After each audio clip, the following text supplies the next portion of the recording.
Okay, it's a little past 10 o'clock. If you all wouldn't mind taking your seats, I would appreciate it.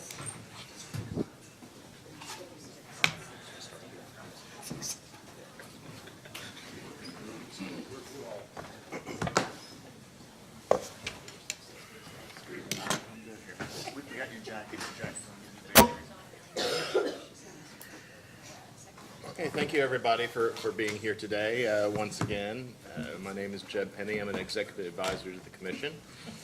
Today, joining me on the bench is Commissioner Regan, and Chairman Chandler is over where I normally sit. And I don't know if we have Vice Chair Hatton online or not, but she has the ability to join us if she wants to. We'll dispense with having everybody to do introductions. All I would ask is that the first time you speak, please introduce yourself and with whom you have come or who you're representing. I would also ask that after the conference, if you have not already done so prior to the conference, please send me a list of the attendees for the entities that you represent, and I appreciate that. And I intend to go until slightly before 1 o'clock. We'll have a break somewhere in there, but if a break is necessary at some other time, please let me know, and we will accommodate you. Before we start, are there any preliminary matters? This commission staff has issued an agenda of things to discuss. If history is any indication, we won't cover all of them, and we may jump around. Nonetheless, are there any initial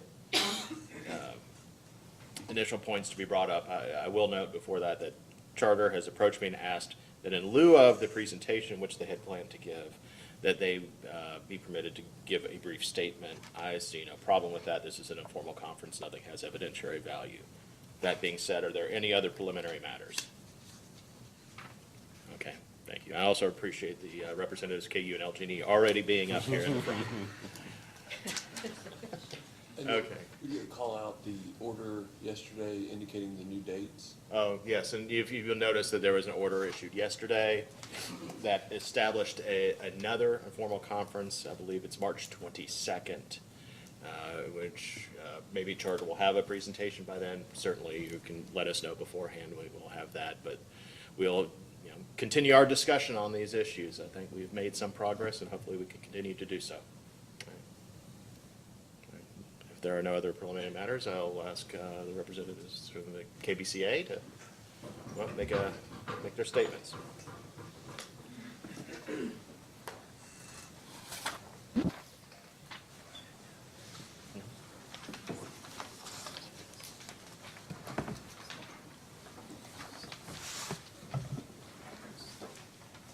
Mr. Chairman, members of the commission, Mr. Penny, thank you so much for the opportunity to be here and to participate in today's hearing.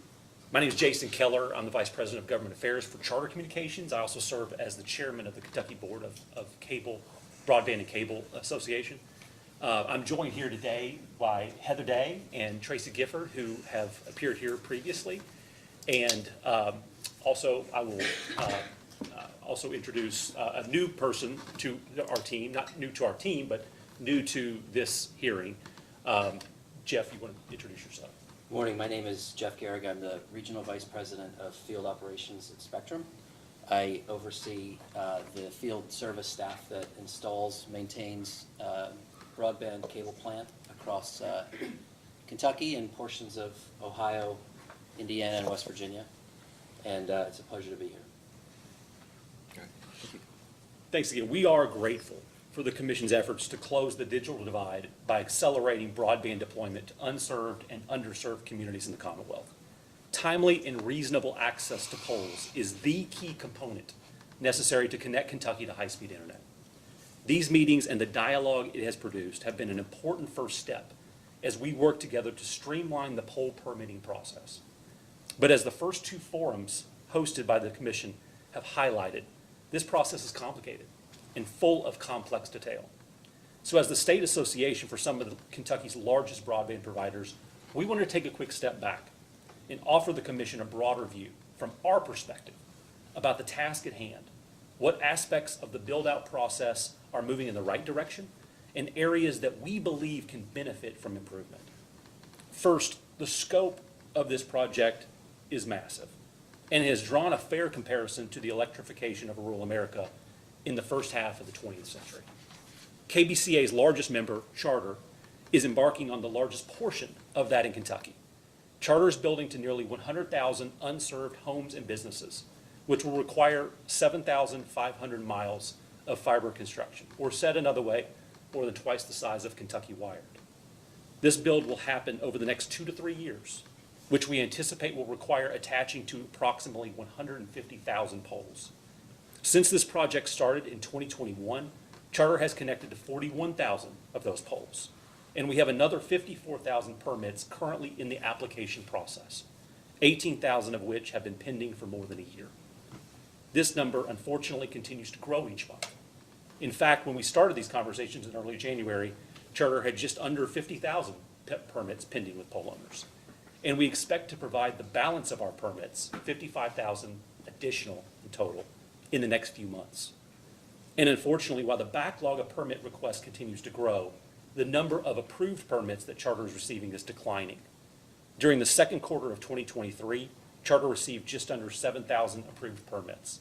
In the third quarter, that number dropped to 6,700, and in the final quarter of last year, 5,500 permits were approved. And at the current pace, it will take over four years to obtain the permits required to complete this build. To the pole owners, we want to say that we understand that you are inundated with an unprecedented number of permit requests. And we believe that there has been positive, meaningful progress in our engagement with some pole owners. We're meeting regularly with some pole owners and their representatives on a frequent basis.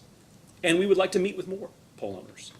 We appreciate those pole owners that are working with us to break down barriers, like the fast, streamlined process used by Shelby Energy to help us quickly build in Trimble County, the promising Make-Ready partnership with Fleming Mason, and Owen Electric's assistance to help improve communications. And please know, we recognize that broadband providers have a responsibility to help make these processes more efficient too. We're not perfect, but we are committed to doing what is necessary to make these processes better. And to the Commission, we want to say that we appreciate your engagement on this issue, particularly so soon after the initial poll regulations were promulgated in 2021. However, we believe those regulations were designed for ordinary times, and we are living in extraordinary times. Soon, a historic and unprecedented $2 billion in additional broadband investment and related construction activity in Kentucky will kick in.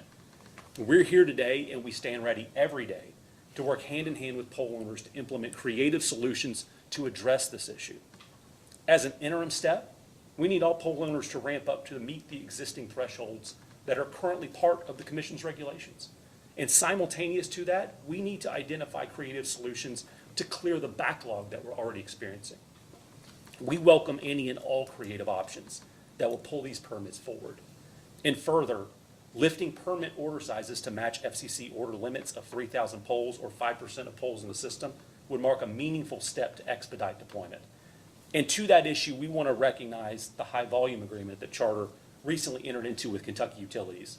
We appreciate KU working with us on this agreement and the Commission's quick approval. We believe this marks a meaningful positive step that establishes a baseline that will allow us to meet the required state and federal build-out timelines in those KU areas. And lastly, we believe there is an opportunity to update the existing dispute resolution process and the timelines, so there is a fast-track option to address issues on a timely basis. It is in the spirit of partnership that we want to work with pole owners across the Commonwealth.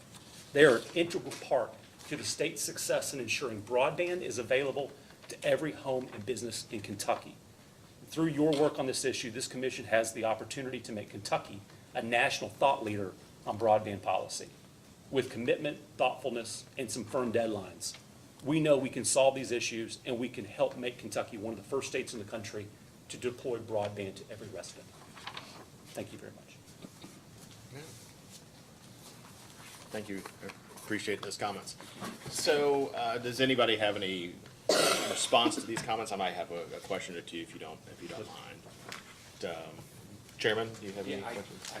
I guess I would just ask, what gives you the idea that the commission didn't know that this was coming. And that was the reason we did the whole attachment regulation to begin with. I mean, you said no one, I'm paraphrasing here, but no one could have envisioned this massive broadband rollout when we did our regulations, but I guess I would challenge it and say, this is exactly what we envisioned when I signed our regulations. I'm just curious why you think that was the case. I think I was going back to early 2020 when these first started out, and maybe you had more foresight than many of Well, I us mean, we did. were talking at one- in early 2020 about the RDOF, right? Is that we were, Right. and had the FCC maps been good, we would have exactly been, I didn't know until afterwards how many people the RDOF maps missed. We were talking about extending broadband service to every unserved and underserved home in America when we were talking about the RDOF in late 2019 and early 2020. So I guess I just throw it out there to you that I don't want there to be an understanding or a belief out there that the commission did not have a good idea as to what the expectation was in terms of the pace and the size of broadband deployment when we came up with our regulations. I don't want there to be a narrative out there that we could have never envisioned this, because I think it's fairly consistent with when I came to the commission in 2019, what we envisioned would happen on broadband. Yeah, that's understandable, Chairman. I completely agree with everything you said. I think I think from our standpoint, just the pace and the volume is sort of unprecedented from our standpoint, right? And I don't say it's that unprecedented. I just don't want folks to think that we were caught flat-footed. Sure, I understand. Yeah, and to that point, and I've mentioned this in here before, is that the regulation didn't become effective until mid-2022, and the tariffs approved until late December, I think 27th or 28th of 2022. So really we have a year, just a little over a year of the effectiveness of the regulations and the tariffs, and working the edges off, so to speak. So I'm reminded of some of the comments that were made about the Scott County project. That was in 2021 from the Scott County Judge Executive as well as some other people, and use that as an example to talk about how the regulations or whatever, the rules and regulations about pole attachments aren't sufficient for rollout, but the rules and regulations that we have now weren't in effect at the same time. So I don't know if you really can look at anything prior to 2023 and use that as a proxy to say that the regulations are insufficient. That's not to say that changes shouldn't or couldn't be made. I'm just saying that as justification for regulation changes, anything that occurred, I'd say prior to 2023 may not be anything. As it appears too that there have been changes occurring in how the processes are being implemented during 2023. As utilities are learning how to do things, as well as charter too, as you say. So this is a question to anybody, but for those that don't know, that KU and charter, the commission recently accepted for filing and allowed to go into effect a high-volume contract between charter and Kentucky Utilities. And feel free to leave if you don't want to, if you aren't the proper people to answer these questions. I don't need to hold you at the table. I don't mind you being here at all, but I don't. It's very informal. I debated not wearing a coat, but anyway. And so that, I guess the first question is how does anybody from either KU or charter, how does the high volume contract, the agreement between KU and LG&E and charter, how does it compare to the FCC regulations, new FCC regulations that charter has exhorted the commission to adopt? It puts it right in line with the FCC, right? So the high volume agreement takes us starting at 2,500 up to 3,500 polls per month, where the FCC is right around 3,000 polls per month, right? So it puts us in line with the FCC kind of baseline, if you will, and really allows us in the Kentucky Utilities footprint to execute the build we have within the timelines we have.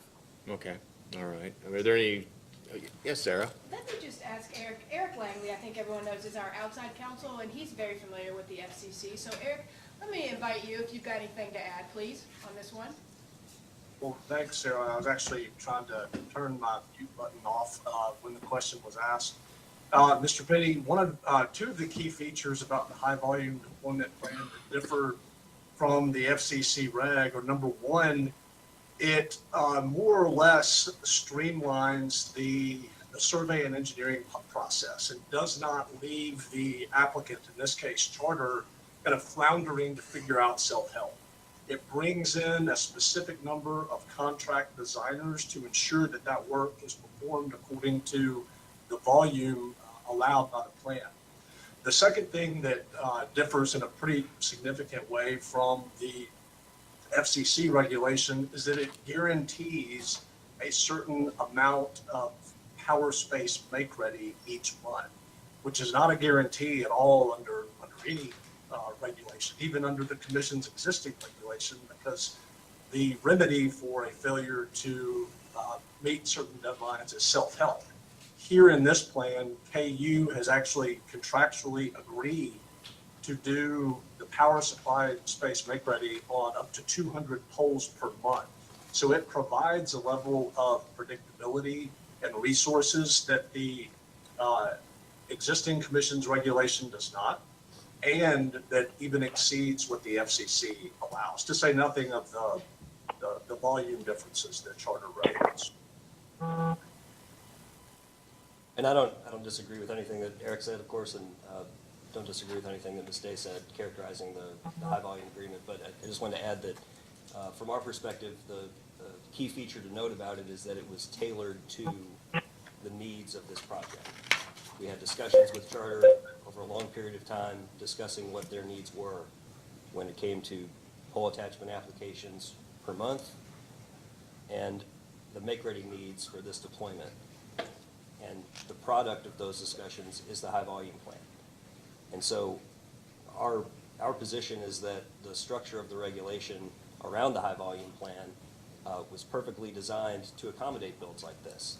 It allows the entities who are participating in it and most interested in it, the pole owner and the attacher, to come up with a solution that meets the needs of the project. And that's what we've done here, and we look forward to executing under it.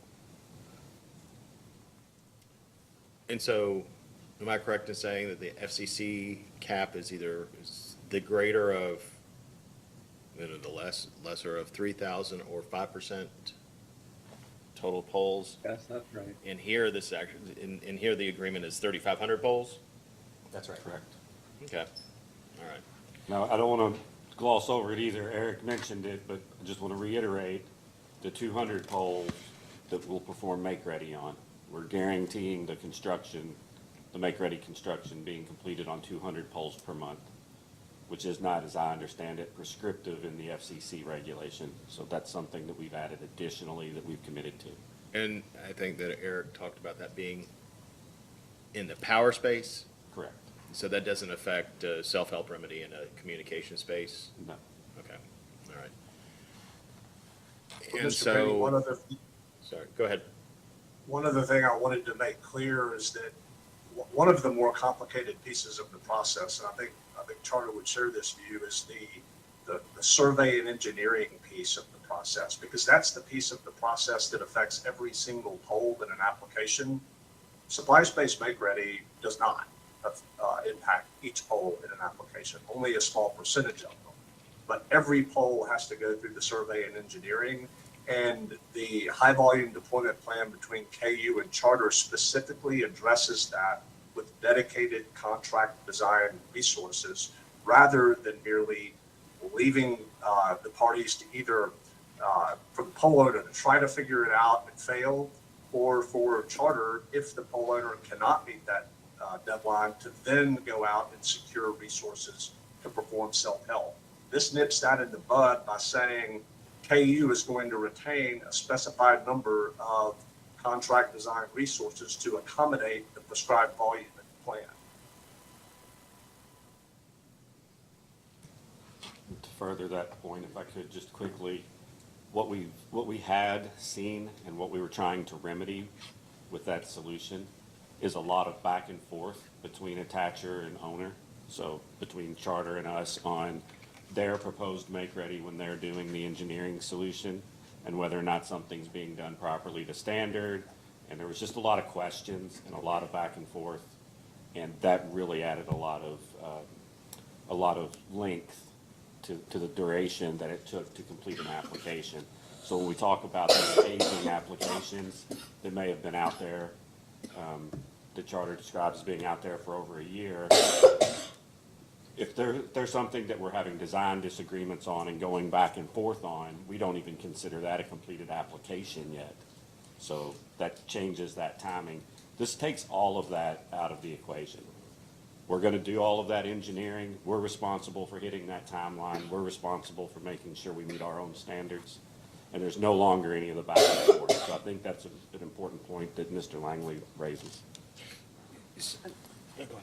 Will that clear up the backlog? Or help start moving that backlog of, It certainly will. I want to be careful to sort of acknowledge this backlog Okay, premise, because maybe I've got a a little different bit of word. Okay. I've got a little bit of a concern with that, how those numbers are calculated. There are essentially, you can have a draft application and an actual submitted application. And in the draft application, that is a sandbox, if you will, for the attachers to go in there, do designs. Different attachers use it for different reasons.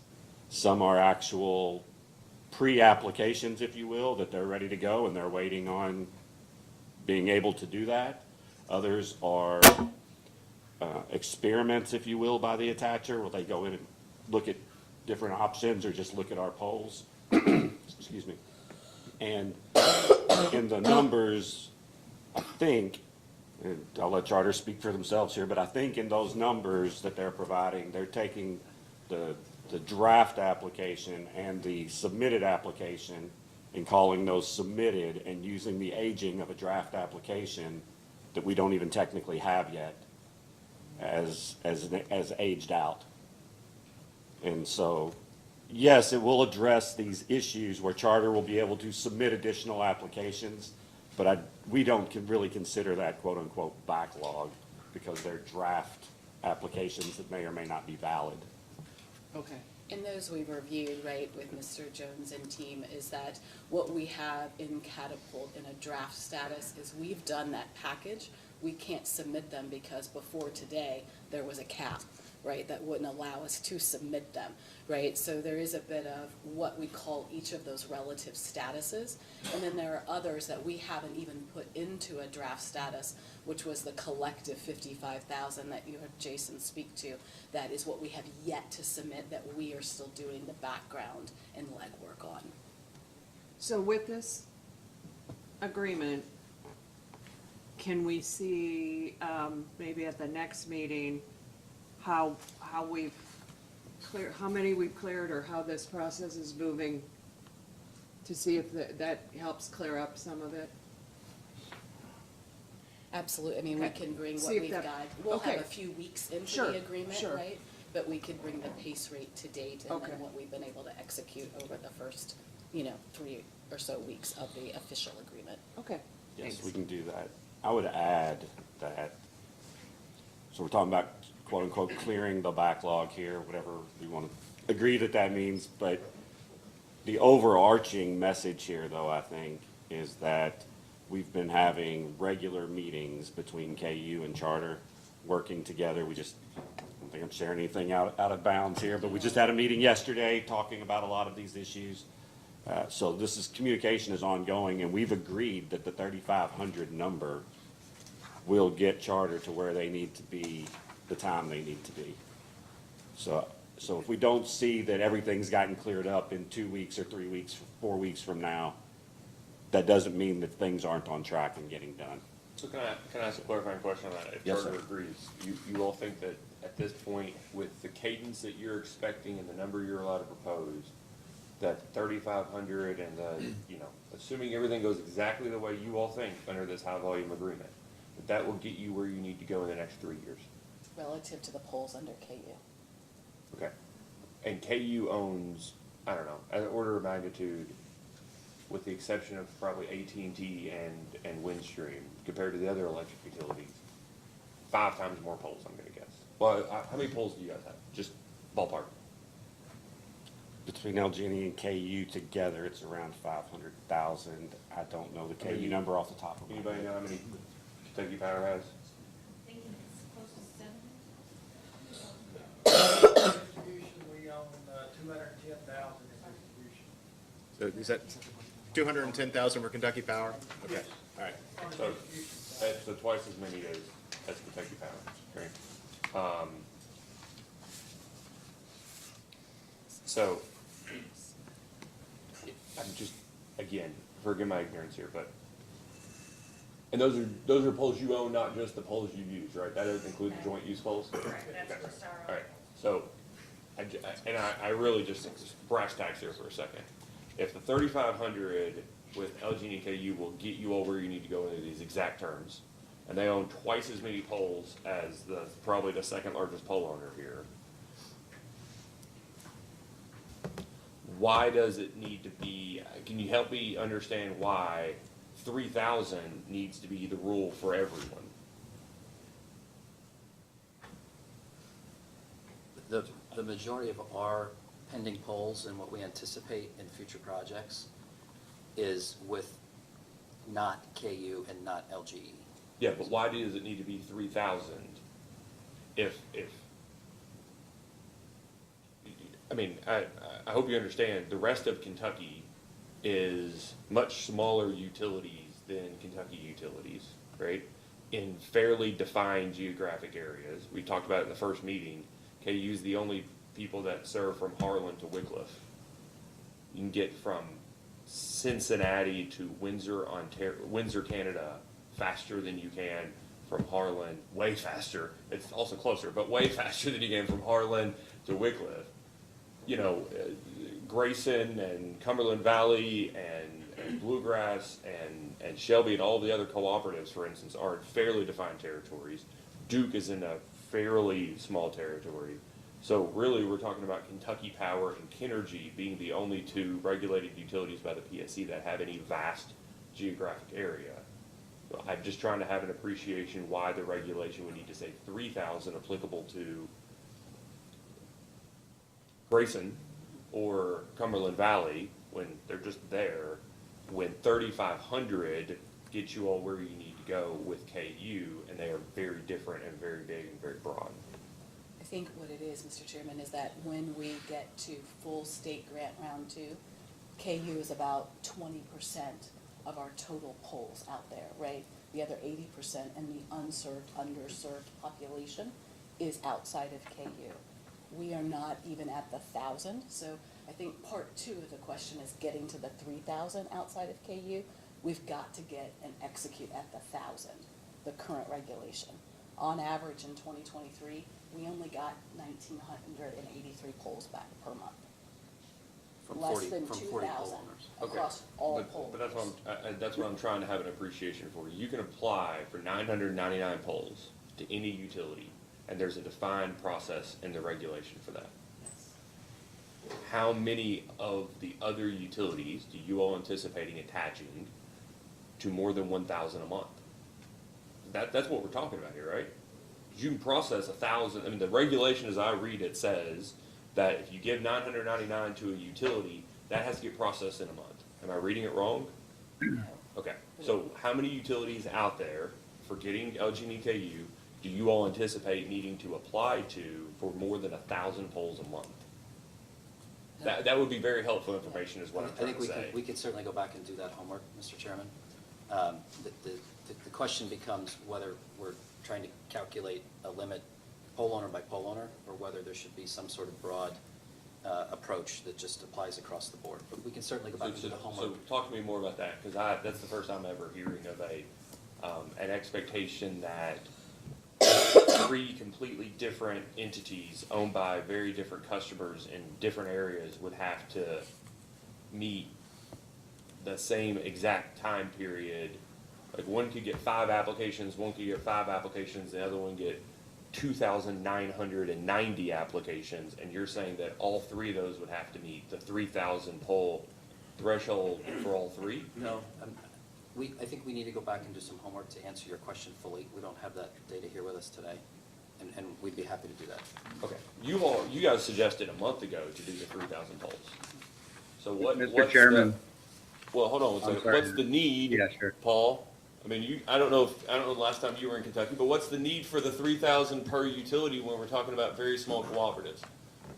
Mr. Chairman, yeah, it's been a little while since I've been in Kentucky, but the number that the FC settled on is really based on the record built up in that proceeding. But whether the number is 3,000 or some other number, the point is really to sweep in a larger number into the timelines that the commission established. And so whether it's 3,000, 2,500, whatever the commission decides is reasonable. The FCC, of course, considered this and ultimately concluded based on the record before it that 3,000 is appropriate number. But the real point that we're trying to make is that we need more polls subject to the timeline. But I'm trying to find out, Mr. Warner, if that's actually true. Right? I mean, we're one of the few states that regulate cooperatives, and the states that don't regulate cooperatives, they aren't subject to any oversight or jurisdiction. We have a lot of them here. They're all fairly small in geographic area. You know, as I understand it, the FCC would apply to a utility the size of LG and EKU, which is or LG and E, let's say, fairly a single county effectively in Kentucky, which are also fairly small compared to counties in other states. But like the FCC would apply to some of these investor-owned utilities in some of these other states that have huge geographic areas, right? Like, and I don't know if the states I'm talking about are under FCC jurisdiction or not, but you look at Ameren through some of the Midwest areas and very broad geographic territories. You talk about out west, Pacific Core and PG&E and some of these big, huge utilities that are in much broader areas and much bigger service territories than our smaller utilities here. 3,000 is the number they have to comply with, and I'm just trying to understand why 3,000 is apparently the right number here, or why 1,000 is not big enough. And I'm glad to hear that you all feel like 3,500 is under the agreement with LG and EKU, and that can meet your all's timelines, and you're looking at the other 80%. But at some point, we have to have some evidentiary basis here to pick a number. And I'm just trying to understand why you all think 1,000 is not enough and 3,000 is enough. And again, I'm just trying to find out why. I get that more is more, but that I want to know why the 1,000 is not enough. Understood.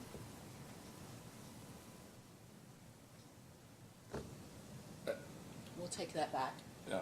Mr. Chairman, and put those numbers so when we meet on the 22nd. Okay, that would be very helpful. Because, we said at the very first meeting, we've got regulations, we have tariffs.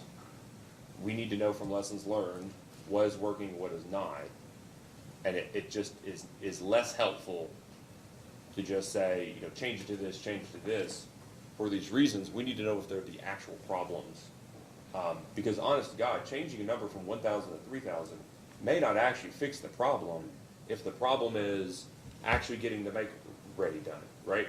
Or being able to buy polls, or having enough people to do any of the work, or any other number of issues. Changing a number may not make a difference between somebody accepting 3 times more applications if they're not processing the applications timely, right? If that's the issue, then increasing is going to do the opposite of what we all want. So that's all I'm trying to make sure I have an appreciation for, is what the actual problem, the increase in accepted applications would change, other than just a difference in number. If they can't process 1,000, they can't process 3,000. No, we completely agree, and I think really our current gap is that we're not getting the execution of the 1,000. Okay, so do we have any good examples of that? I mean, forget LG and EKU for just a second. Do we have any other examples where the 999 are not being processed in 30 days? We could do that. I don't have that data in front of us by owner, but we've got what we submit, what gets approved by month, and we can bring that on the 22nd. Okay, and can we make a distinction going forward on, and we make a distinction here at the commission on, tendered for filing and accepted for filing, right? So, we have minimum filing requirements that are in the statute and regulations. Just because you walk in and say, give me $1 billion on a piece of paper doesn't mean it meets the definition of an application to be accepted, so we start processing it. Do you all have sort of an internal way that you all think about like a submitted application versus an accepted application? We'll talk about how we package that. So we do the engineering, and again, we're excluding KULG&E. We do the engineering and provide that packet, and if within 14 days we don't get a response, we assume it is accepted. Okay. And then if you all get questions and a deficiency or whatever it may be, that the clock doesn't start running in your all's mind until it's, I guess, accepted as an application, right? We start it when we submit. We start when we make the first submission. So you don't receive anything back that the application has been accepted? You just assume? If we don't receive anything back, correct. But I just want to be clear, even if you all don't do what's necessary for you all know what an application needs. Like, even if you all don't put what's needed in the application, you all start the clock the day you turn it over. Yes. Okay. Our assumption is that we're turning in complete applications. Now, obviously, that doesn't happen all the time, and we get feedback when something is missed. But in absence of feedback, we assume the clock is running. So I may just be misunderstanding. Do you assume that the application is, No, we review the applications, and if there's Okay. something missing, we'll provide it. and if there's not, are they safe to assume that it's Well, accepted? there's, and you can probably speak this better than I can, John, but there's a status change in the system that will indicate, and there's an email notification that goes out that indicates Okay. that application is changed status. And just on the 14-day, the regulation talks about 10 days, right? I think, pulled it up here. A utility shall review an application on its merits and notify the attacher within 10 days after receipt of the new attacher's poll application if the application is incomplete. So you guys are saying, like, if you don't get the notification that it's incomplete, the assumption is that it's complete. Yes, I think that's it's a reasonable, not saying that's the reading of the commission, but I think it's a reasonable way to read the regulation. That's correct. It's considered complete if the application provides the utility with the information necessary as established by the tariff and the regulation to begin the survey of the affected poles. If it's not complete, the utility has to state why it's not complete. And if the utility does not respond within 10 days, or if the utility rejects the application as incomplete but fails to state any reasons that it's not done, then the application shall be incomplete. So that's what you guys are talking about. You guys, Yes. the 14, you guys are giving them a weekend, but that's, okay. I think it's 10 business days, so 14 days. Okay. Yeah, and look, it's certainly never our intent to turn in an application that's incomplete. That doesn't Right. do us any good or the poll owner. In many cases, though, we don't get feedback or we don't get timely feedback. And so our assumption when we turn an application in is that it's working its way through the process. So back to the original question, we start our clock when we turn that application in. That's the beginning of the timeframe. Well, but it says here it's not accepted until the 10 business days. You guys are just assuming for the first 2 weeks it is accepted. I guess what I'm trying to say is, Right. how do you all read the subsequent clocks? I'm just curious about your all's opinion on do the clocks start for the survey? Does it start when you all turn the application over, or are you all starting that clock 10 business days after it's submitted? In many cases, we don't see the steps once we turn the application in. And so we might not necessarily know when to stop one clock and start the next. We don't have visibility necessarily to all of those steps in all cases. Well, so that's helpful to know, because you all have self-help survey, rights under the regulation, right? We do.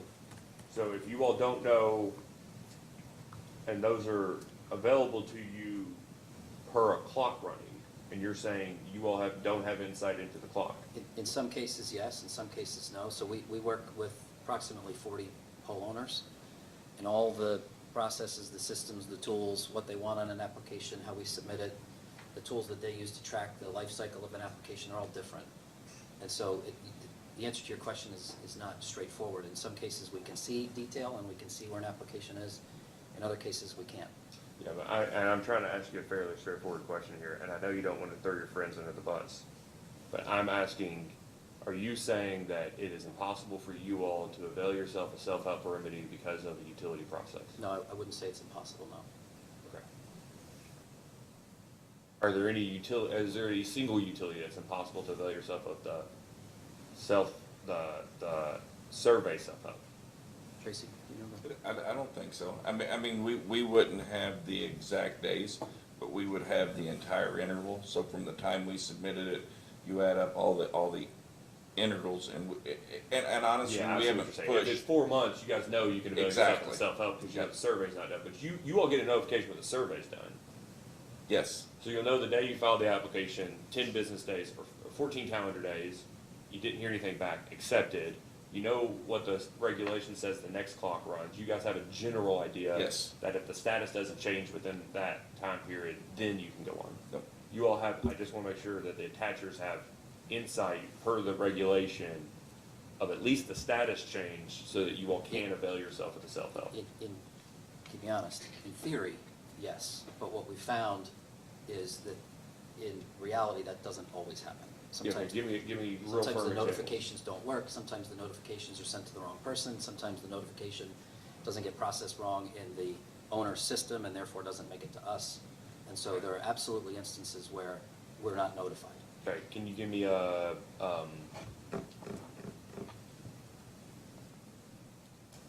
can you give me round amount of how often that happens, what percentage we're talking about? Are we talking about like anecdotally there's a mistake 1 out of every 100 times? Or are we saying like, hey, 20% of the time we're not getting the correct notification of change of status? I couldn't give you an honest answer on that. I can tell you that we're digging into that. So just this week, I participated in a call with McLean Engineering, who represents many of the cooperative poll owners. And they walked me through their system, and we looked at what was, working or not working, or what might have been done wrong. That is to say, we're looking to try to answer your question. I don't have the data at this point to be able to answer it completely. I don't know. Has it happened a couple times, or does it happen occasionally, or like routinely? I think it was routine for a while. I think we cleaned some things up. Okay. I think it's still prevalent. we've been able to work around it by having personal meetings with the poll owners.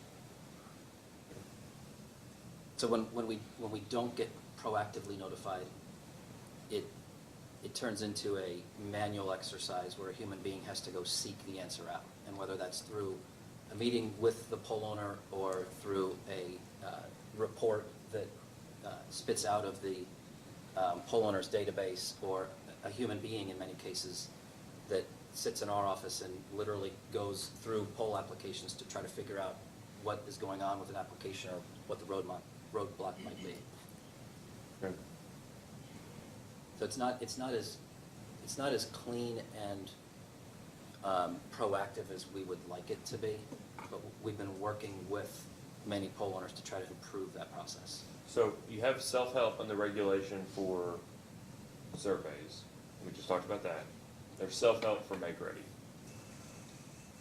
It's my understanding from the regulation that self-help for Make Ready is available for anything other than a poll replacement. Okay?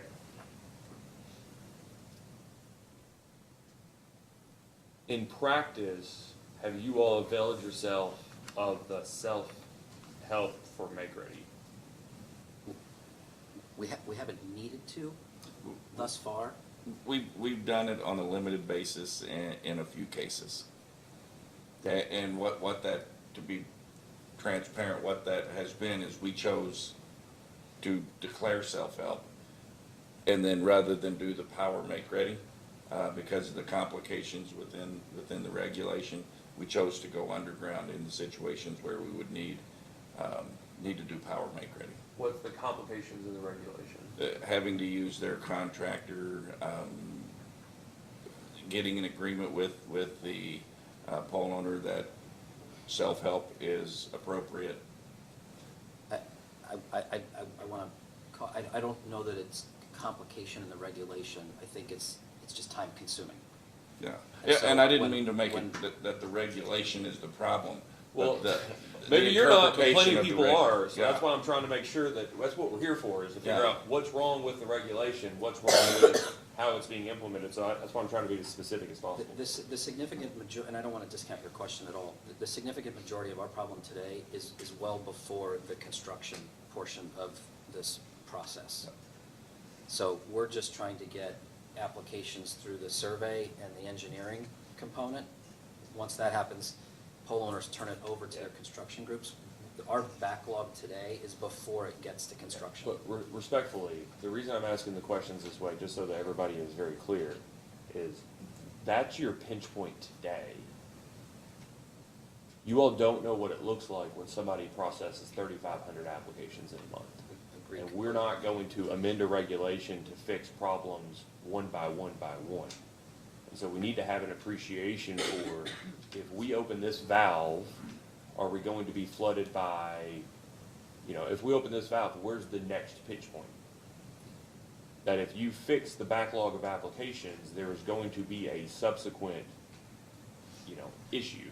Is it going to be resources? Is it going to be poles? Is it going to be complex make-ready? Is it going to be construction, right? That's what we're trying to have an appreciation for, beginning to end. Just changing 1,000 to 3,000, for instance, is going to cause other issues, and I don't want us to be here in a month going, oh, unforeseen consequences. Unforeseen consequences were just consequences that weren't adequately researched before time.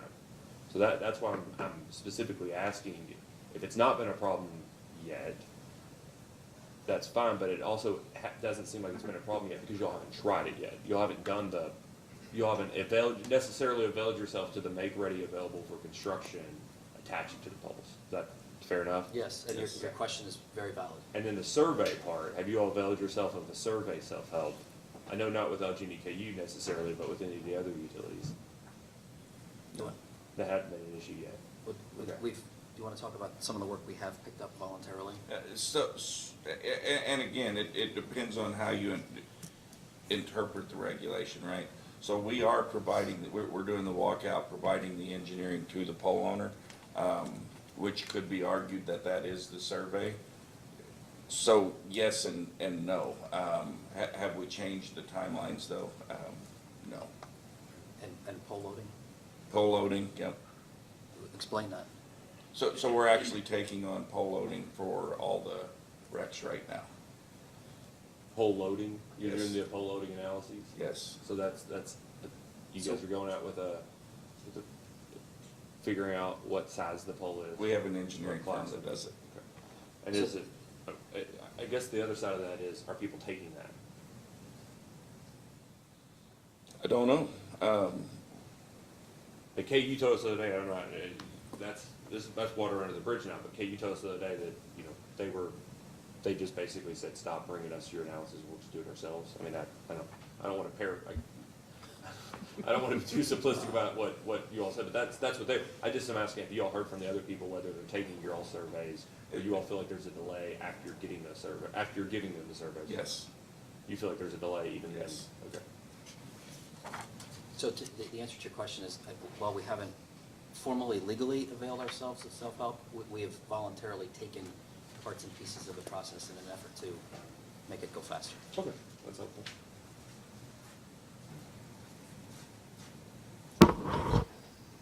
Mr. Chairman, Sean Knowles with McLean Engineering, represent the cooperatives. So I want to add to a couple of comments that Jeff and team have made.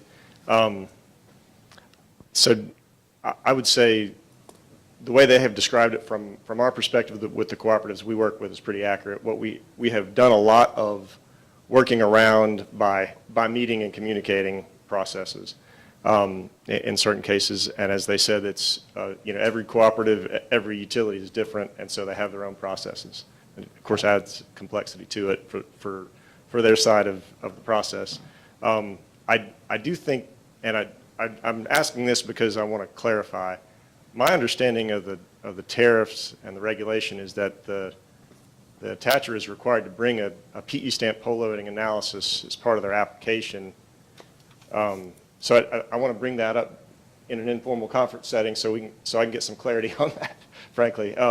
So I think that's been our understanding, and I would agree further with the comments that have been made up here that Charter has taken on a lot of that work in Charter-specific case, and in some cases we've seen good work, and in some cases we've seen issues with that work that requires that quite frankly, to be blunt, in the case of some of the cooperatives, in some cases they don't trust that work, and so they're redoing it, right, which is an inefficiency in the process. And it's not good for Charter, and it's not good for the cooperatives, not good for anybody. But that's, again, to the earlier comment about how the process is kind of messy, that's what we're seeing in some cases.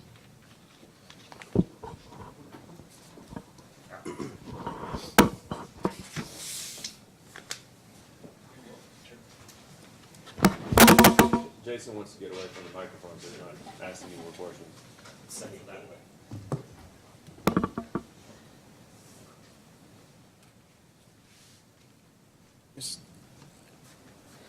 So I have a question, just kind of going back to the number of polls and getting at the chairman's points about, I guess, less of what does a uniform approach in terms of numbers of polls or percentages of polls work for both cooperatives and for the larger investor-owned utilities.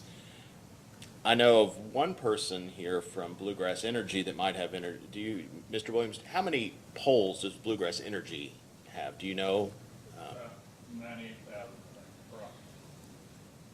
And so, but is that fairly large for a cooperative, do you know? Yeah, we're one of the largest geographically, so otherwise, that'd probably be in the upper quartile. Okay.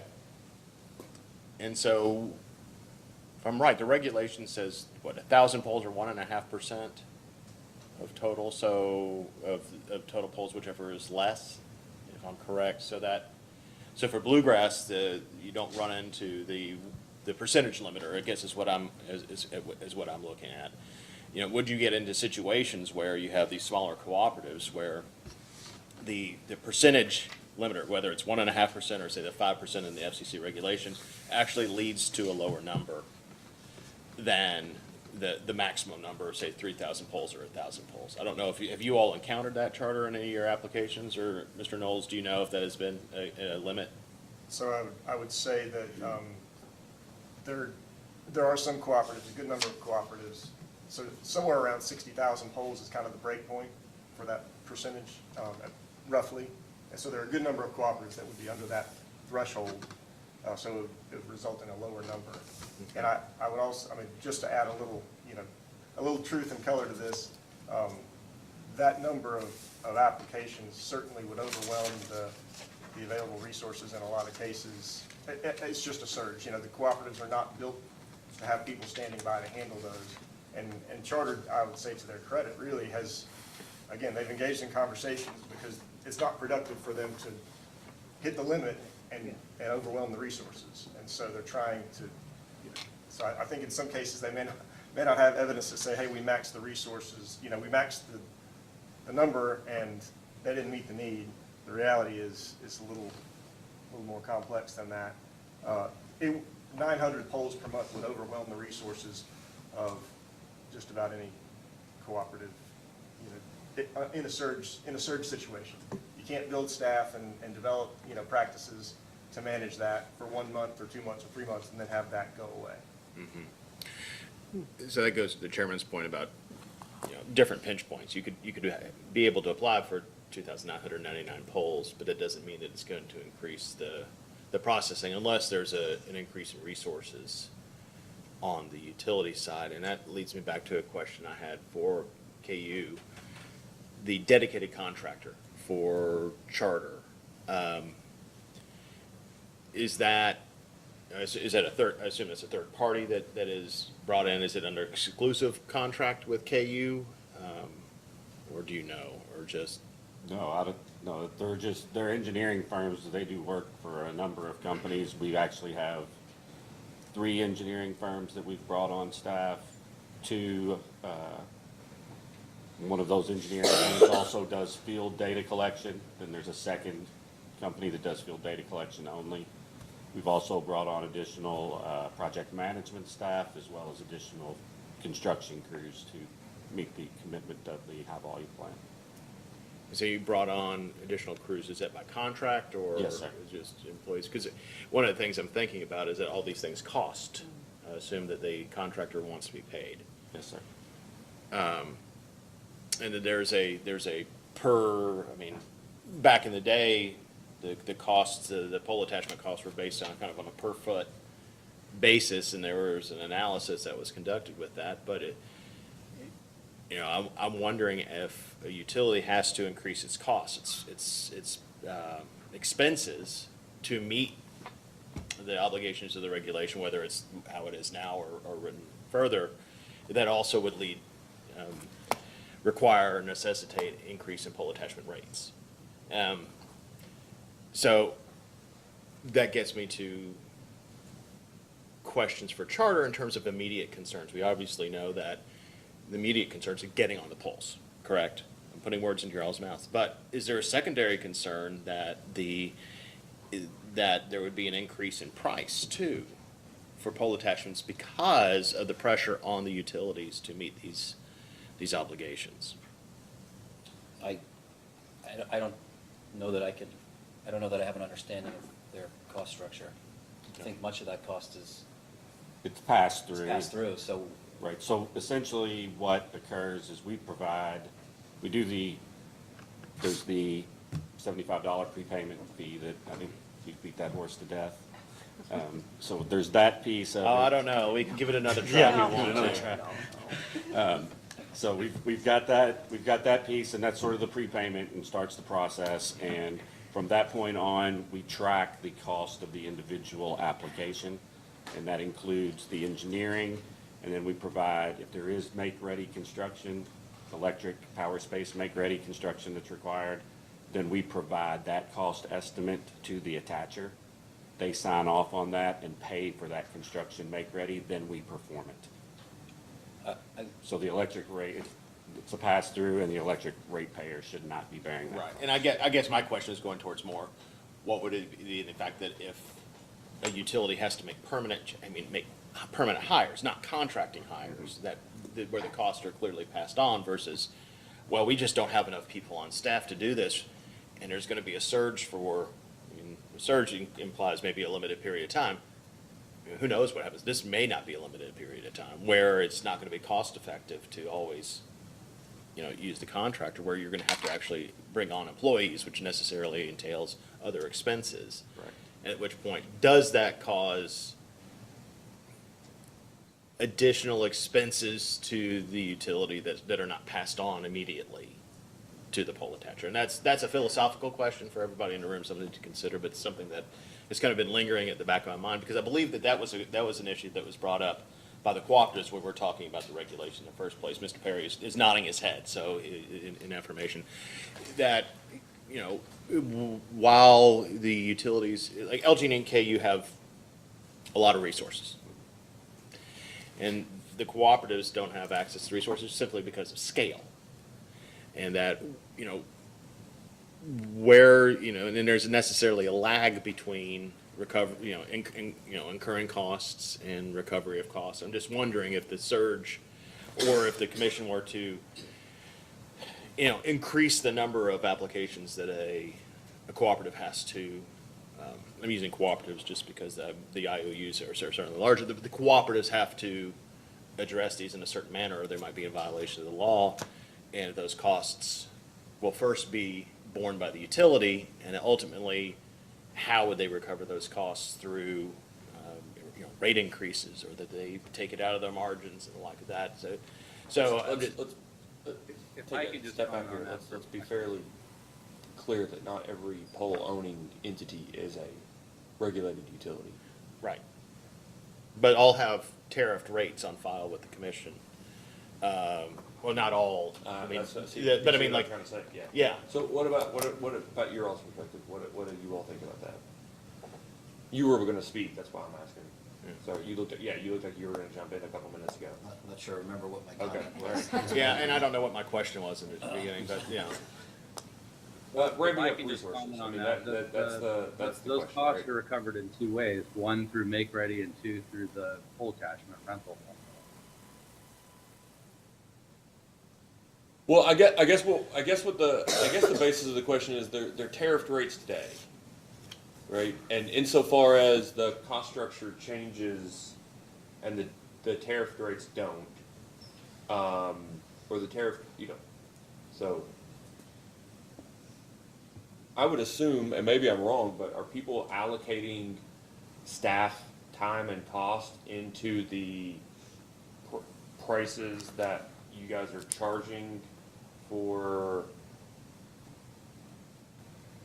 the application work, for instance? Like, if you have an in-house engineer, are you guys allocating that cost?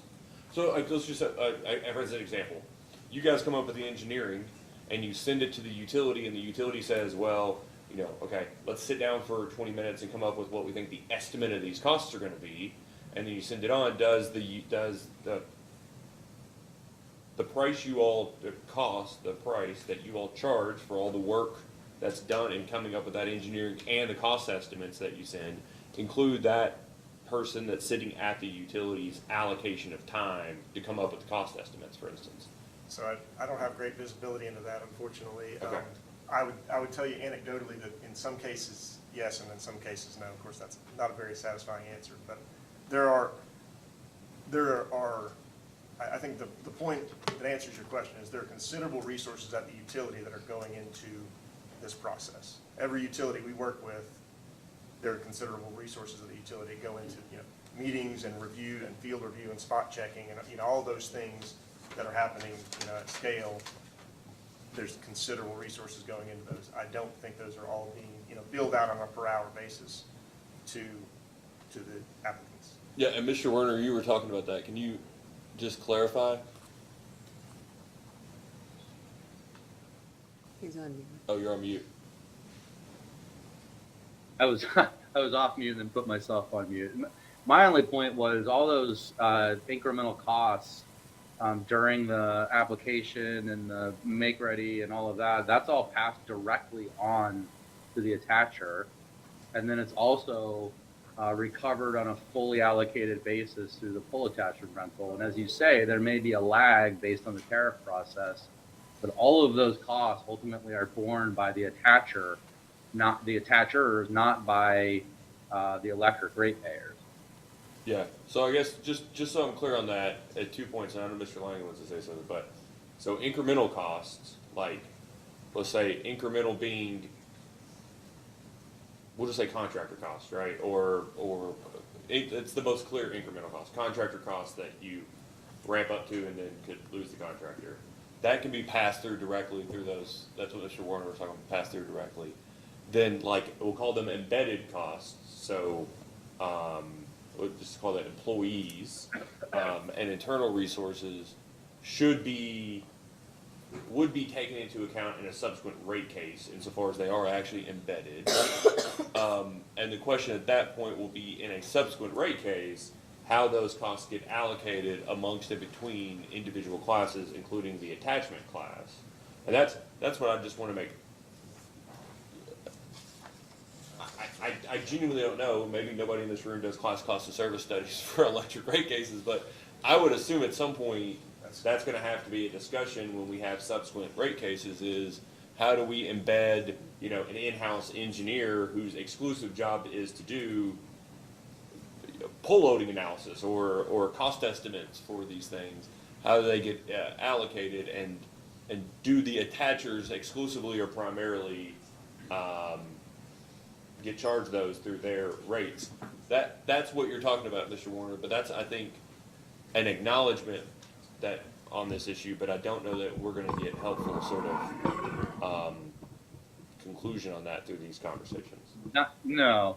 Those costs though are put in accounts that ultimately feed into the pole attachment rate formula process. Yeah, and I think that's essentially what I was going to say. It may be premature to answer that question. I think there's generally going to be an incentive to avoid the lag by trying to pass through those things on a closer to a real-time basis than there would be to build it in. But when you're talking about considering potential changes to resource requirements, you don't know exactly what those consequences are going to be, and those could be embedded sort of in the base rate. Okay.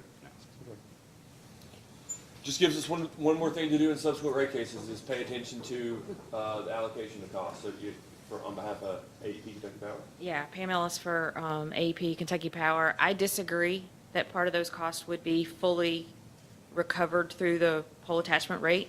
There are certain accounts, FERC accounts, that are in that rate, and those employees that we're using that are in-house don't charge 100% to those accounts that are recovered. So there are other accounts that would not be part of that pole attachment rate that are going to be passed on to the ratepayers. And again, this is somewhat anecdotal, but I would say we've seen cases where the cooperatives are not clear how they're going to recover those costs, and it makes them hesitant to add resources, and that frankly puts us behind in some cases, right? Well, and Mr. Chairman, if I may, one point that I want to make sure is not lost here is that if there is a cost recovered directly from an applicant, that does not flow into the regulatory accounts that would form the basis of any tariffed rate, whether it's the pole attachment rate or an electric service rate. And so the goal, for example, of the tariff, the pole attachment tariff, and the goal of the high volume deployment plan is to recover as many of those costs caused by the applicant from that applicant so that electric ratepayers and other pole attachers are not bearing the costs of that particular applicant. So it's following that cost causation approach. As you mentioned earlier, though, there are certain fixed or what I'll call embedded costs, and those are the ones that would more typically be recovered, although as Ms. Ellis points out, not fully through the tariff pole attachment rates. Let me ask you a broad question, I guess mostly to Charter, just so and I know this is a lot to ask you, sort of on the spot, but come back next, subsequently and answer it if you just want to file something right. From your all's perspective, do you all have a lot of concern or complaints around the allocation of those costs necessary to ramp up? Like, are you all concerned that you would or you are allocated sort of joint costs in a one-off manner, and then worried that you will subsequently be allocated?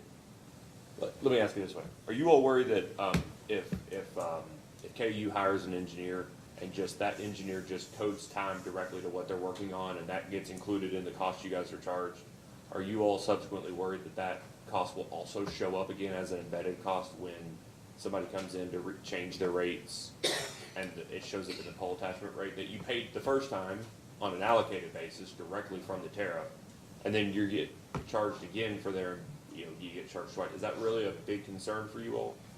Or do you all just want them to ramp up and hire who they need to do this quickly? I can't answer that question. Okay. I'd have to do homework on that. Have you all, I guess what I'm really trying to say, has this been an issue to date? Have you all been concerned about people allocating costs to you all that you don't think are reflective of the cost it takes to do the application or the make ready? No. Okay.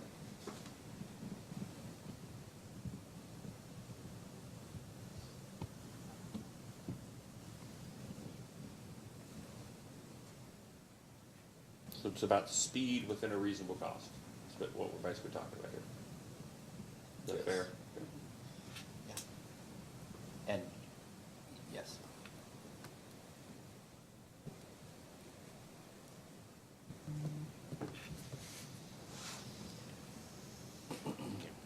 How about a 10-minute, 12-minute break? Be back here at about 11:25, if that suits. All right, thank you all. Yeah.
so we're back. And we'll, unless a fight breaks out or there's other problems, we'll go to about 12:55. Then we will leave. Commissioner Regan, do you have a few follow-up questions? I was wondering in the next meeting, from Charter, if we could get, the number of orders per poll owner and who those are, and then the number of polls in the order. Say that one more time. Let's see if I have this right, okay. The name of the poll owner, the number of orders, and then the number of polls in the order. Yes. Okay, thank you. And I don't think there's any confidential that we need to do. If there's confidential Yeah. issues, then just, you can have Mr. Ostler talk to me beforehand, but I don't think that there necessarily would be. Okay. Or you can make it vague enough for that. I do have a question, and it relates to the discussion of the percentage of, or a few clarifications. So somebody from Charter said that 80% of the upcoming projects are going to be outside of KU's territory. Is that correct? Correct. And is that related to the BEAD money? That's not RDOF, or what is It'll be it? as we balance and finish the round 2 of the state grants. So we don't have any insight, if you will, into BEAD, its locations, Okay. awards, anything like that. It's just an estimate, and again, it's an estimate Right. of the counties that we've been awarded. They're not all signed through state grant round 2, and an estimate of the poll owners in those counties and what percentage they make up of that county, right? So we do an estimate of X number of miles, about 20 polls per mile. And if this poll owner is 50% of that county, we're gonna say if we need to attach to 200 polls in that county, 100 would belong to company A and 100 would belong to company B. And that's more the estimations that we've done. Okay, and of the 80%, do you know, it's probably not fair to ask, I'm gonna ask it anyway.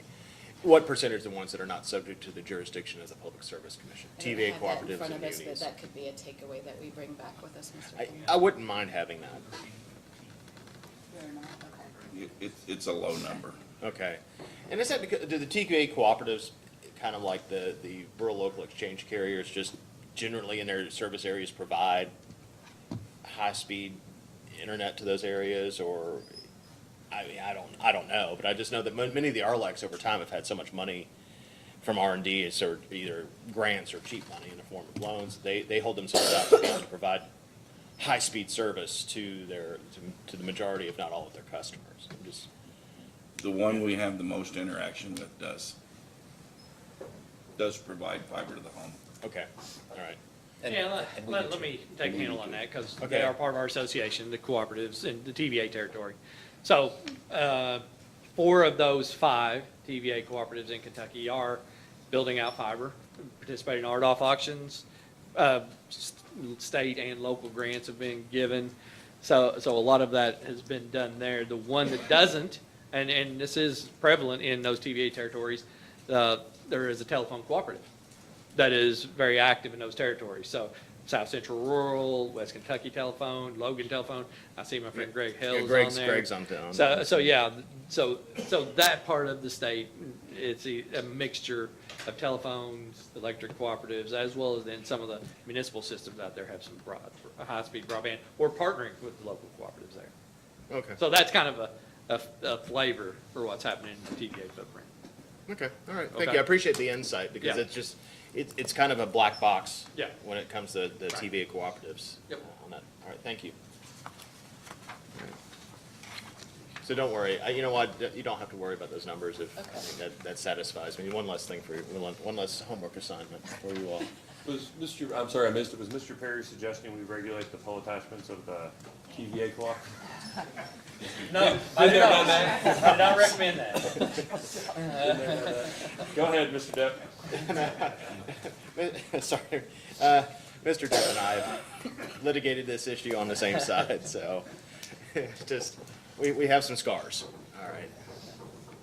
Can I ask a clarifying question? You said that a small percentage of the poles that you plan to attach to are not under the jurisdiction of the PSC?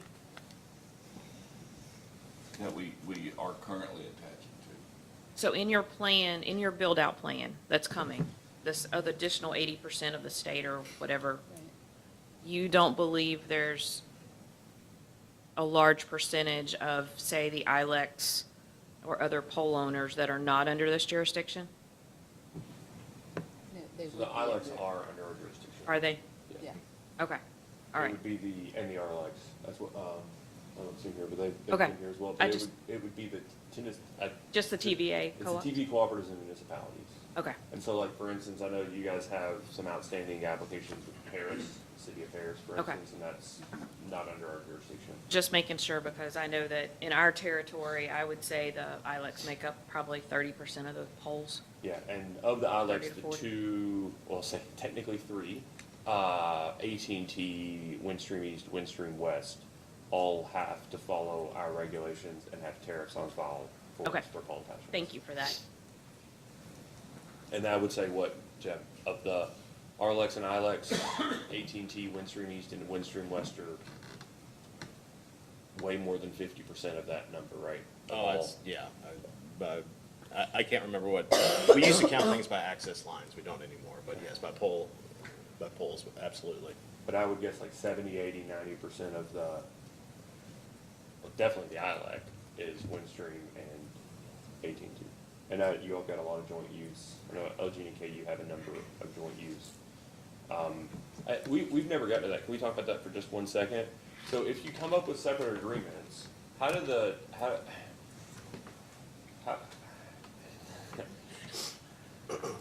if you're gonna do separate a special contract that says, the regulation says this, 45 days for this, we wanna do a special contract that just says, we're gonna do 50 with this utility, right? You submit it to the commission, I'm not prejudging you, but it changes the regulation from 45 to, it's an exception to the regulation, we can do that, right, Mr. Penny? Yes. Yeah, so, regulation says 45, you file a special contract that would provide for 50 days to do that, agreement for that utility. Let's just say it's Kentucky Power for a second, and you all go, well, it's this span of poles we wanna go across, and or the area that we wanna go is like, it's all Kentucky Power wires at the top, but the actual pole is owned, the poles are broken up into who owns them. So half of them, maybe here and there, are Kentucky Powers, and the other half are like AT&T's. We'll just use AT&T because they're just the biggest, okay?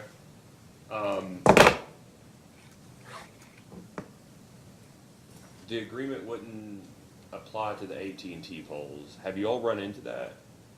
Where, like in other states or in other jurisdictions, or you all anticipate it being the case here, where you're gonna go into places, you may wanna do one-off agreements to, allow yourself greater self-help or whatever.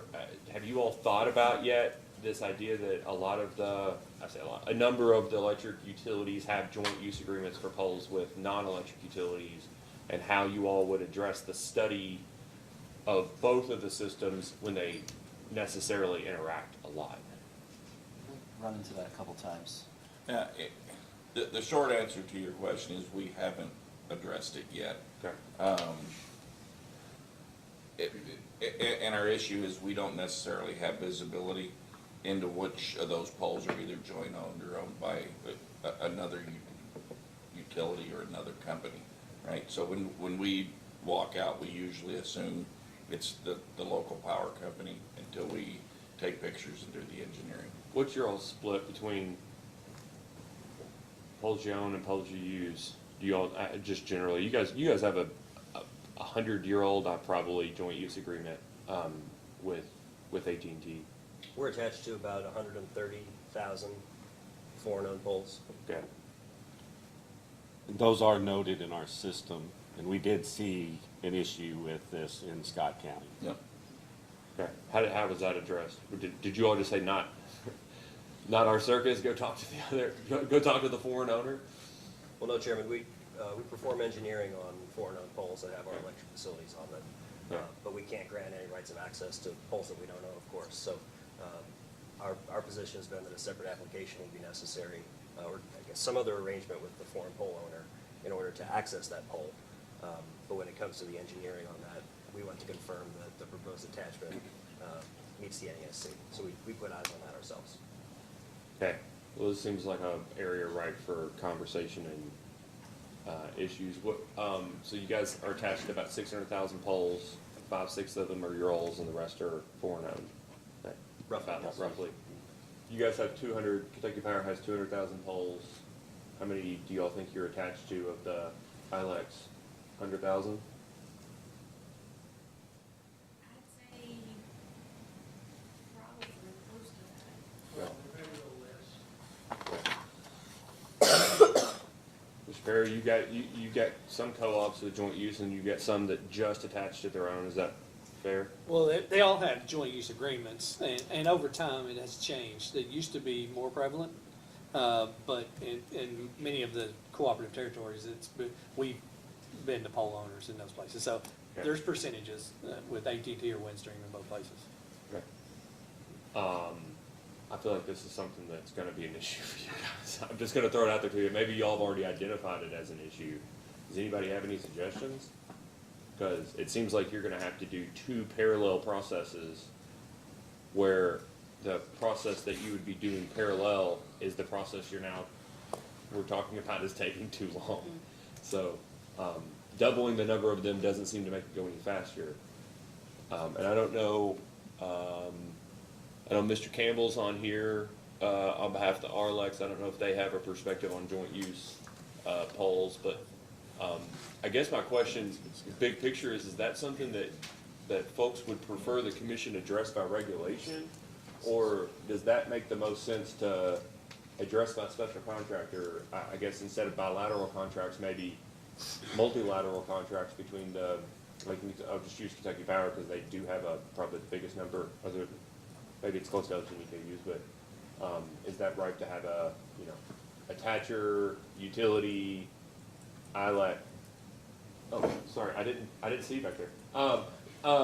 Attacher, utility, ILEC, multilateral agreement to sort of accelerate or address the issue of having to do two completely separate applications to attach to the exact same pole. I don't know if there's any thoughts on that, but this is gonna be an issue.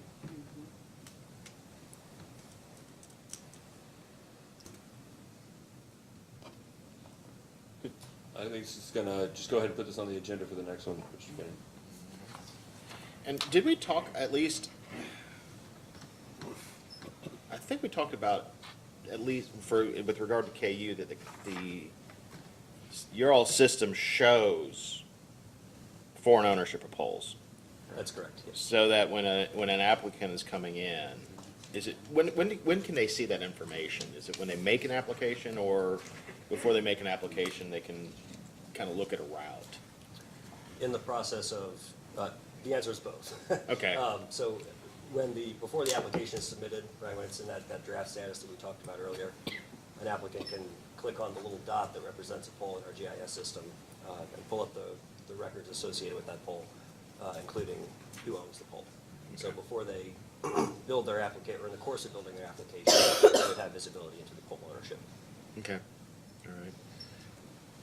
And then Kentucky Power, do you all have a kind of a similar thing where if a pole, I've probably asked this question, you may have answered it, but for the benefit of everybody else that doesn't have my memory, so you have the visibility, and an applicant has a visibility. It's visual, you can see a circle, that's a pole, if you own it, it's a circle with an X through it, if somebody else owns it, and it tells you who owns it. Okay, all right.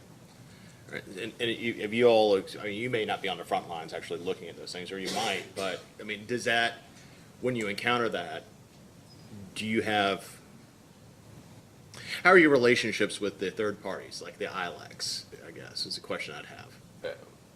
We've run into it at least twice, and we've been able to resolve it, but it has been an issue in both cases. Okay. Not the relationship, but us identifying the poles. Okay, all right, and I'll move on from this topic, but just to say is that, the commission has limited jurisdiction over the telephone companies.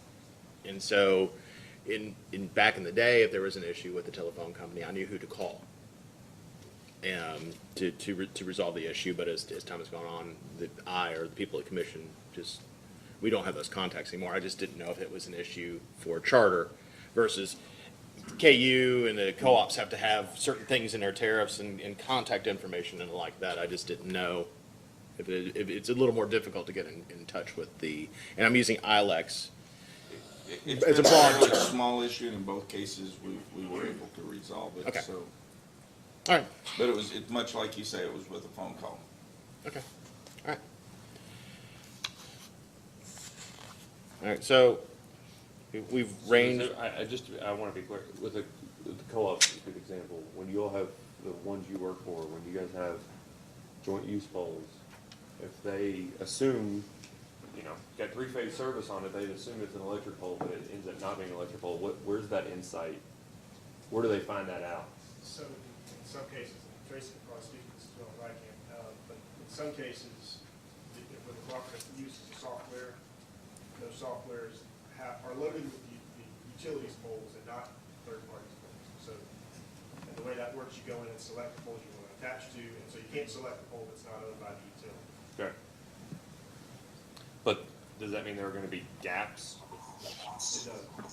And I would say that, again, the challenge there is related to the data, right? And knowing, in some cases, who owns that pole is challenging, and for all the reasons we just discussed. So, on this, just for a second, does everybody in the room, and we don't want to answer for people out of the room, but does everybody in the room have GIS data on the location of their poles? Do you think your data is accurate of all of your inventory of poles? And that's for everybody? Yeah, You mean the ownership piece? yeah. And location? So I would say our ownership piece is the location relative, just because of the way our maps are laid out, the curvature of the earth, and you can't take a GPS location, go to Google Maps, Right. and see the same exact location on our map, but it's pretty close. The road may be on the wrong side or something. Okay. I would echo that. I mean, when we're talking about accuracy, we're talking about relative accuracy. Is that pole in the right place relative to that road or whatever, not GPS accurate locations? We don't GPS everything and map everything GPS accuracy for a whole lot of complicated technical reasons. Could we, with the location information, put in 30 feet of a pole as a general matter? Okay. And then are they mapped? Yes. You actually have them mapped. Vast majority of cases, yes. What are the situations where they might not be mapped? I mean, other than we replaced it yesterday, moved it to the, other side of the hill, other side of the road, whatever. Other than that, is there any significant issues where they're not going to be mapped? There's a lag between new construction and when it gets posted to the map. What kind of lag? A month, 5 months, a year? Okay. It varies widely. I mean, this is one of those things where you talk to somebody who's never done this, and after a 5-minute conversation with them, they go, well, why is there not a statewide map of every single pole of blah, blah, blah, blah, blah? But I feel like there's lots of reasons why there is not well, first off, it's because we have about 40 to 50 entities that are pole owned, well, more than that. Probably 60 to 70 pole owning entities in the state. That's the first issue. You probably all use different mapping systems. But are there other sort of easy to explain reasons why putting all that together in a single or at least regional map would be difficult? Security. Yeah, subject to like CEII and, No, yeah. I'm thinking, we don't want visibility of where our lines are and where our potential stations are from a cybersecurity perspective. So to get to our maps, you have to have a login access, an agreement with us to see our poles. Yeah, and I mean like subject to confidential protection, like you would have to get an NDA because, I mean, that's, although the irony is you can see it, I get your point, we don't want to direct people to them, that's fine. But we have open records laws, for instance, that explicitly talk about critical and critical infrastructure that's, you know, even from a state perspective, comedy, are there other reasons? There could be different XYs. So you could think of like, you know, we use a state plane of 1983, somebody else could use GPS, and may have to be some conversions and stuff like that. Would that be, is that actually helpful to you all though? That's the other thing. I mean, people say this as if it's helpful to the attacher, but is it actually helpful to the attacher, especially in the context of either, well, especially this joint use conversation? I could see how it would be helpful, but I don't, it's not an issue that we've thought of. The other question I have, just real fast, with the maps that you do have, when you go in and look at, you know, these are the poles, is there information about the pole in the system? Of what class the pole is, what height the pole is?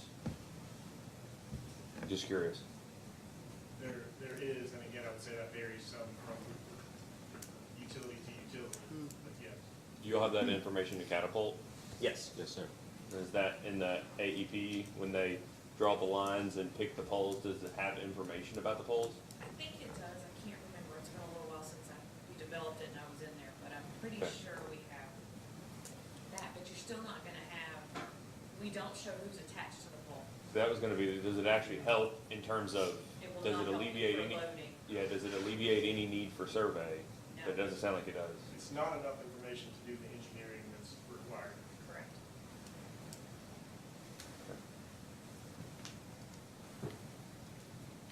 Okay. I would just want to add one quick thing to the reasons that might make that a challenge, that single mapping system. Just the considerations of who's maintaining it and who's paying for it and who oversees it and administers it. There's some kind of a overhead cost component to all of that. How it stays up to date. You know, I'm not suggesting anything. I mean, we obviously by statute are obligated to maintain the official maps under the Certified Territorial Boundaries, Certified Territorial Boundaries Act of all the service territories. And, you know, we routinely get applications saying, oh, we put, you know, they don't care where the poles are. It's not about where you put a pole, because you can run through somebody's service territory with all the poles you want. It's, did you drop and attach to somebody and start serving somebody at retail? But oftentimes we're finding that the agreements that we're getting are, we accidentally are here, you know, we're closer to there, we're closer to here, and we get the map information specific to that issue, and we see, oh yeah, they have a line here, and the house is here, or the outbuilding is here, or whatever it may be. So we get it in those contexts, we just don't. I mean, the answer would be probably be us. So, and we famously have more resources than we need. But I just throw out there that, like, they seem to be related. That's why I'm sort of that. Okay. Anything else on the mapping? Just for I would just add, the challenge of maintaining those maps ongoing so that they would be accurate enough to actually be useful would be a very difficult and expensive thing. yeah, yeah. Well, and then to your point, the data lag, right? If you replace a pole, what's the expectation of how quickly you would update that? Okay. Oh, I'm sorry, one last thing. When you all, what is the disconnect between knowing where the pole is, knowing you've approved somebody to attach, knowing they've attached, doing a post-attachment survey, right? That, and plus the fact that we're all doing these audits, I say we, you guys are all doing these audits over the next year or two after our regulations. When you guys do the audits, when the audits are done, do you all take a snapshot? I don't mean an actual picture, but do you all take in that inventory, you all know the class, you all know the height, you all know what your, whether it's single phase or three phase on it, you know whether it's, you know, you don't know. Not from a pole attachment inventory audit, we don't look at anything above the communication space when we do that attachment audit. And we know from our maps that it's single phase or three phase. Okay, that's what I'm saying, but you all have the information, that's what I'm saying, you have this data set is what I'm trying to say, so you have all these data sets. Do you all add to that data set when you do the inventory? We have this pole at this height, at this class, this number of cross arms, single phase, three phase, and then do you all go and it has 4 attachments, one of them is overlashed, and at least at some point in time, do you all have all of that information readily available, pole by pole, even if it gets old at some point or stagnant? Do you all have that at some point? Yes. I would say it becomes a cost issue, how much of that information you have. Yes, they would get the attachments by in order from top to bottom, and identified, but the additional information, the height class, all the inventory of electric assets, those all become a cost decision that the utility makes.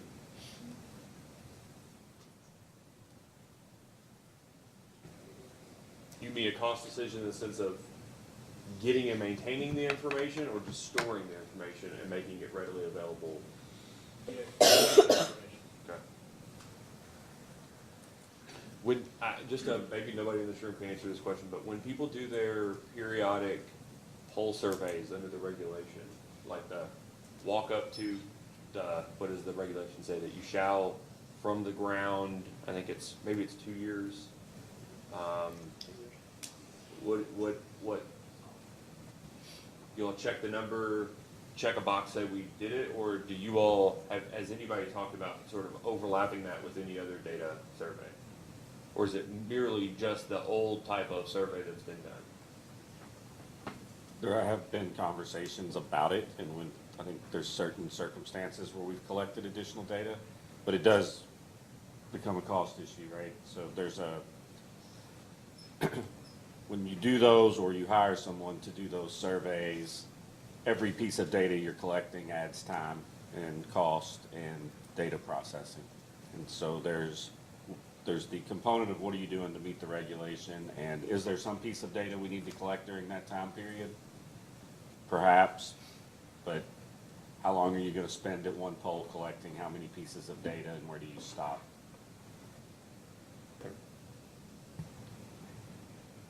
So this is a question to the attachers. Is any of that information actually helpful? Or are we just talking about this being helpful to the pole owners in the sense of doing survey, preliminary engineering, load analysis, that kind of thing? Would it be? I think it would, right? If we knew all that information, but today we're physically going to the pole. We're actually taking pictures and then doing the annotation and the engineering from the field visit.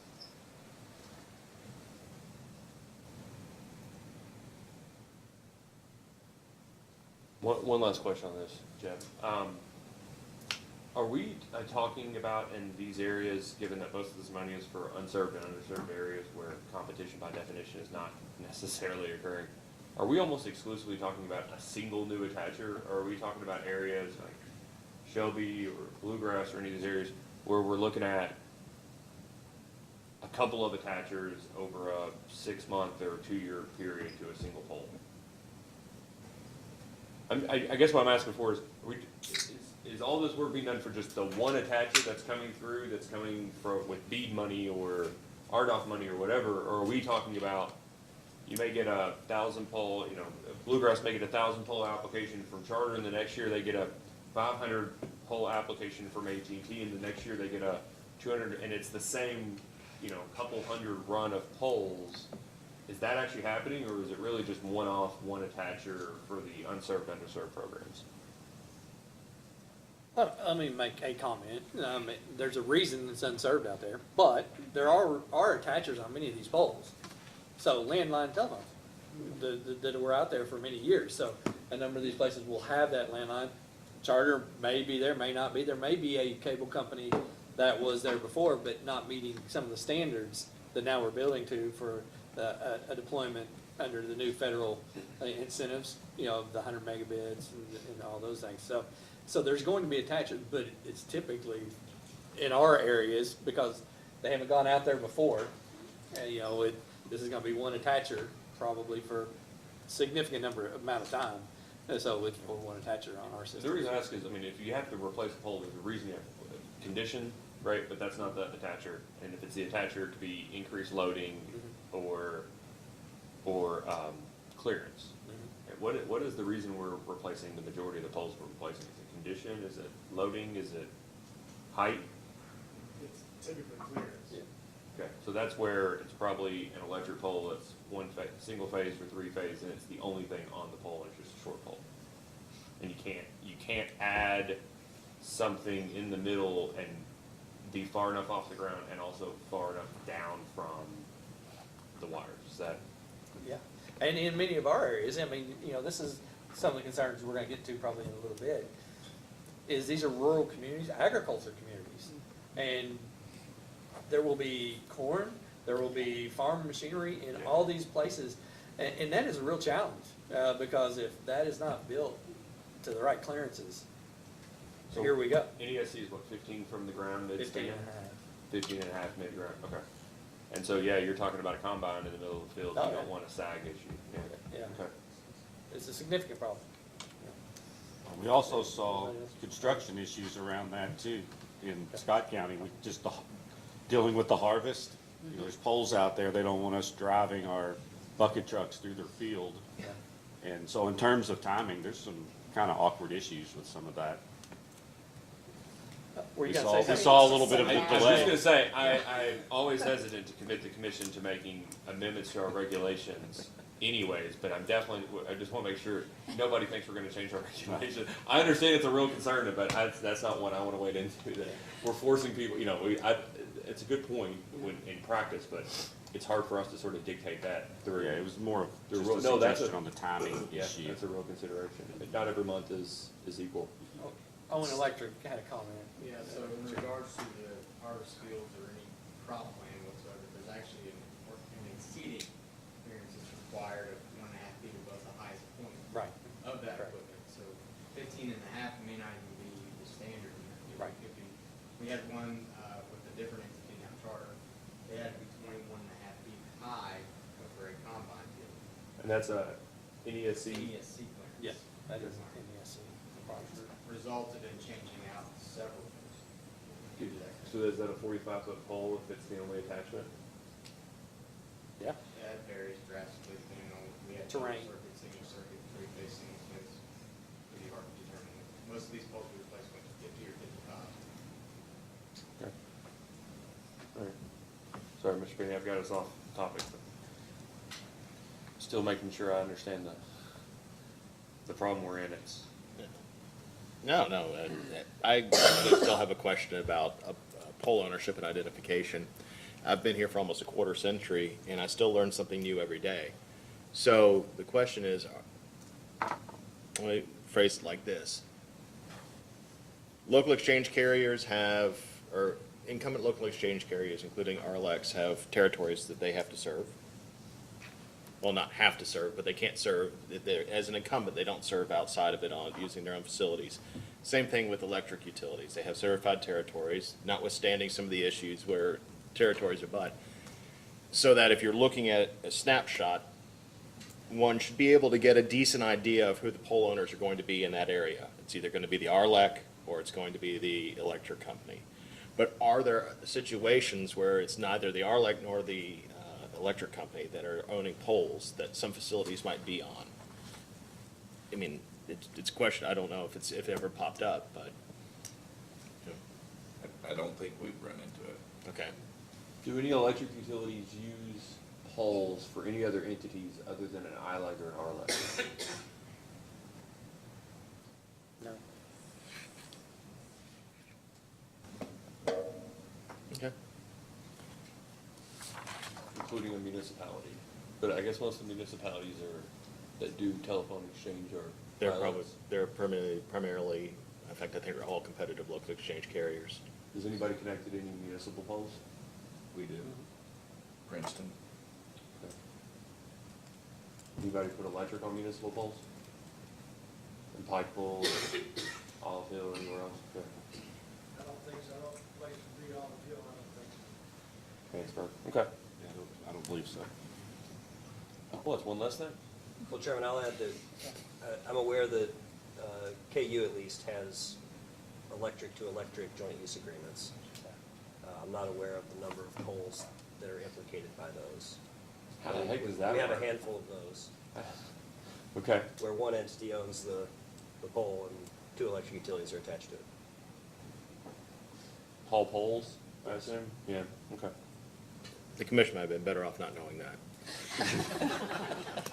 I don't know that there's an issue, but I just. Yeah. Tall, tall poles, lots of cross arms. Okay. Yeah, no, I can see that. All right. So I want to circle back because we talked about sharing of resources, and I think we've talked about, how the topic of Fleming Mason and using the same contractor to do some of that work. But I want to go back, and I don't know if we talked about it enough, but it was referenced again today about the Shelby Energy and the Trimble County build-out. Can somebody kind of remind me about how that worked, and is it something that it might be able to, that you've explored with other cooperatives? I mean, I don't know that we did anything special other than give them the applications. They geared up, we provided a lay-down yard for them to store materials and some equipment, and they just moved through the whole county relatively quickly. I mean, there was nothing different from the way we provided the application. So it was the cooperative's behavior was different? Yes. Now, so when you provide, you said that Charter provided what did Charter provide? We provided a fenced yard where they could Okay. store materials and equipment. All right, was that by agreement with the cooperative, or is that standard practice for Charter? It was just a verbal agreement. We had a contractor that was using the area as well, and we just had a verbal agreement with them to store material there. Okay, so it was more, is it more happenstance rather than something that Charter seeks to do with all the other cooperatives, or? We're open to things like that with every whole owner. Okay. And then you mentioned something about an Owen County project, but I don't know if we've discussed that. How is that earlier, working with Owen County RECC for build-out? That was not specific to construction. That really, Owen Rural helped open the door to working with Sean and McLean. Okay. So it was really just to emphasize the relationship building that we've been trying to do. Okay. I was just wondering if that ran into the sharing of resources, but I think we probably touched on a lot of the topics in there. I don't know if I'll bring it back up on there, so I'm going to X that out for the next time around. But I know that oh yeah, go ahead. Well, let me just, I know generally what Shelby's doing. I was looking to see if they were on there, but, they talked to them and upon looking at some of the areas, and this is where advanced planning is important for the cooperatives. We've talked about it. We talked about it in the whole proceeding on the regulation, was we typically are lean in employees, line workers, engineering staff. So advance notice is critically important, and that's what, the co-ops in the back, right behind me here, Intercounty, Bluegrass, Owen, Shelby, Fleming Mason, they're all opening up lines of communication, making sure we work with them, and being creative.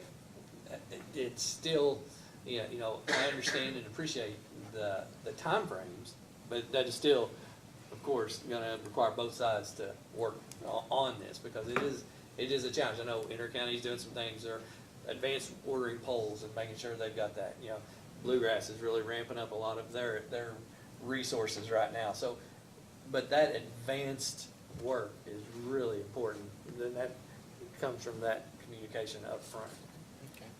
Well, I guess that on the sharing of resources, is there communication amongst the pole owners to share, maybe amongst the cooperatives, for sharing of certain resources and like that? Absolutely.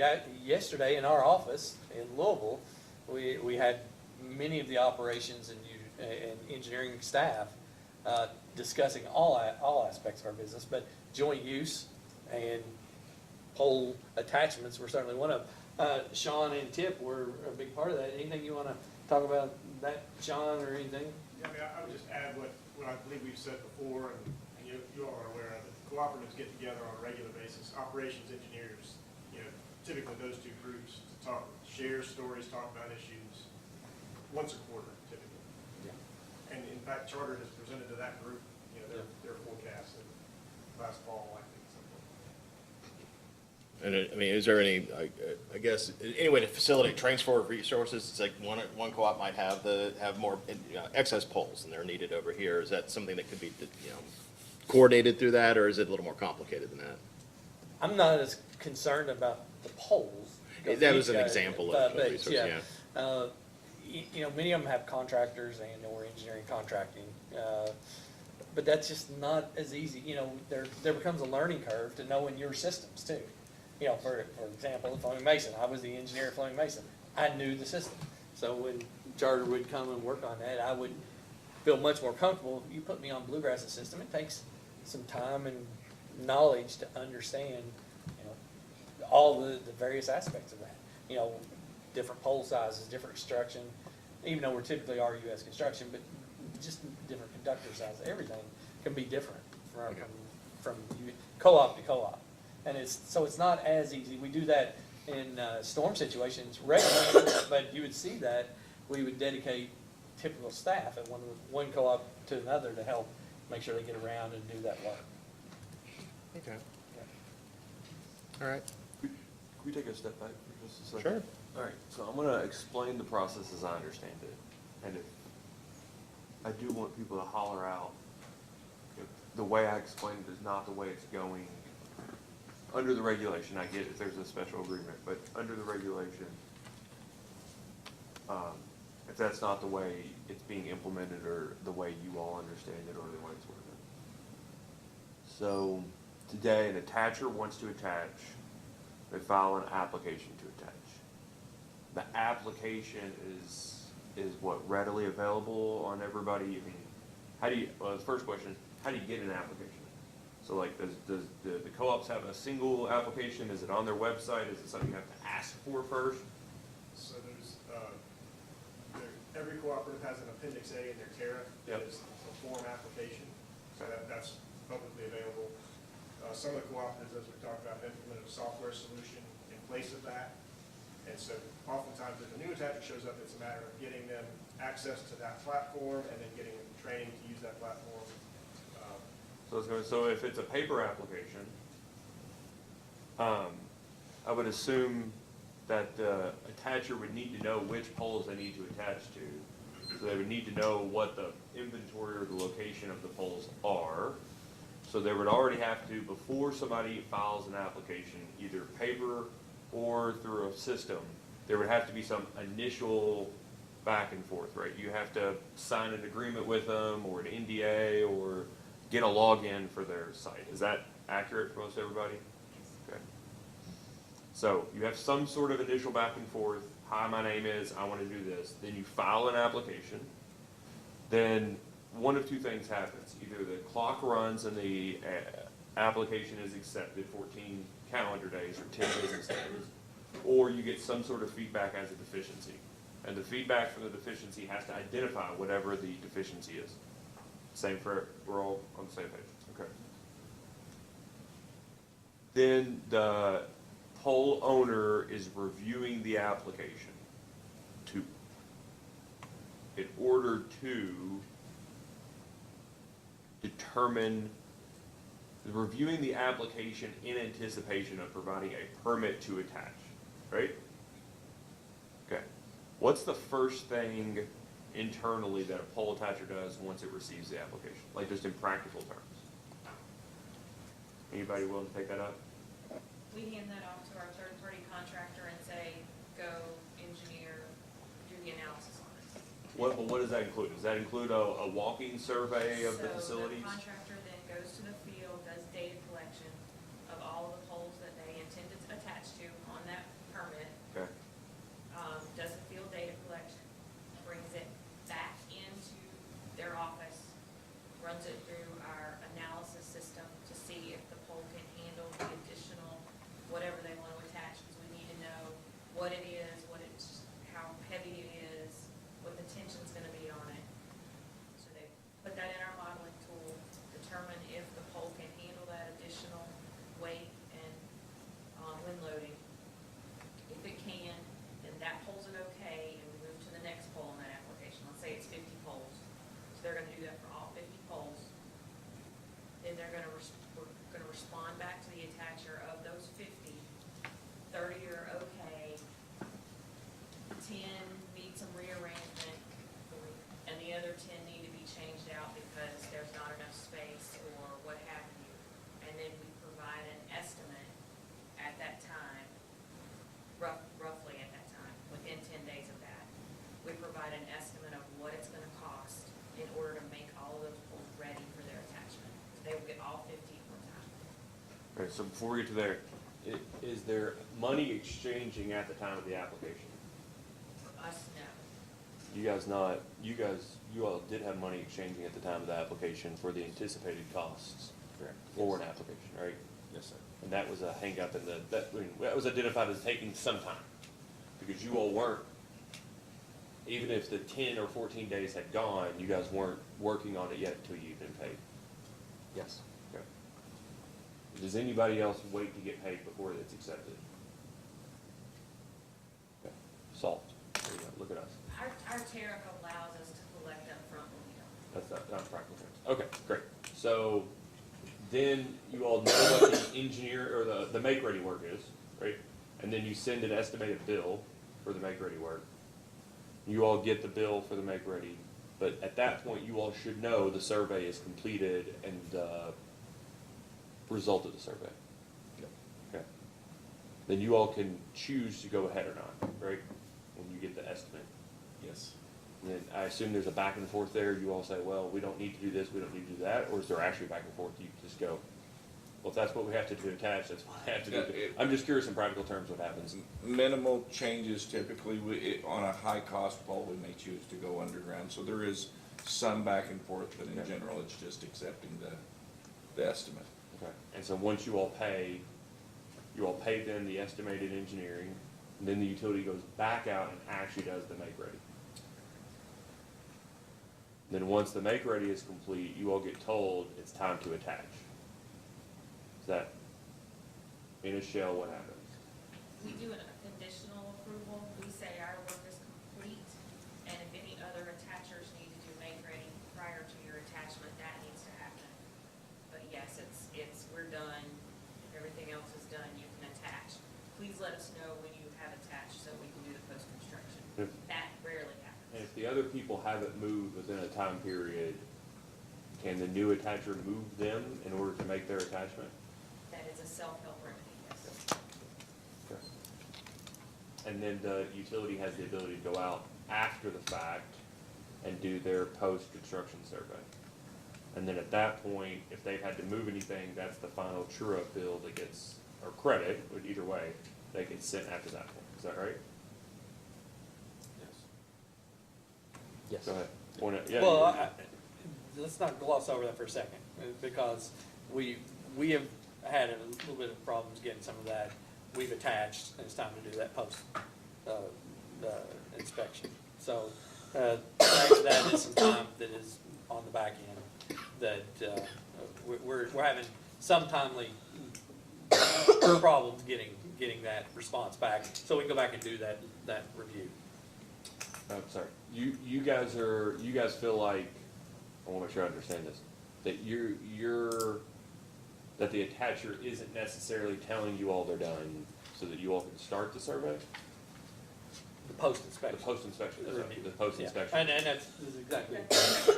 Yes. I mean, we've seen that as an issue that we'd like to get resolved, because, and that was to my point, I was gonna. If there's an issue, you don't want it to go too long. We've got excessive risk out there if it's not done, and we are finding some poor construction.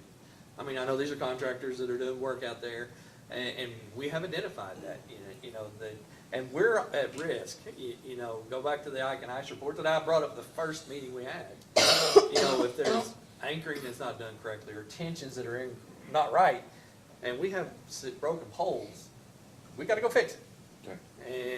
And so it is important for us to get onto that inspection, make sure that work's done, so they can resolve any issues. So that is important to us. I mean, I understand the speed up front, but we want to see some work on the speed on the back end. I want to. For reliability. If Mr. Penny and the Commissioner Regan are fine with me, I want to focus on do I have a minute to go into this? Well, it was one of the issues on the agenda. Okay, so I just want to make sure. So, Like you're gonna stop them? I'm going to go incrementally here just for a second. So we'll wait for that one to be last, okay, but, because it's at the end. But in terms of, we've got past payment, I think you guys are the only ones that require the payment up front. So let's just skip past that for just a second, okay? Accepted the application, the survey period. What's taking the time on the survey? Is it the sending the people out? Is it the time it takes the people to look at the poll and gather the data? Is it sort of bringing the data back in and putting it into the system? Is it the engineering that then takes the data and figures out what needs to be done? Or is it the cost estimate? Those are how I understand the sort of, I'm calling them 5 steps, because it just took me 5 to, if there are more steps, tell me is what I'm trying to convey.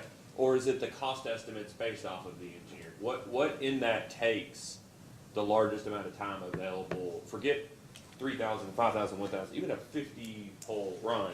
What's the kind of breakdown of those handful of activities that's taking the time?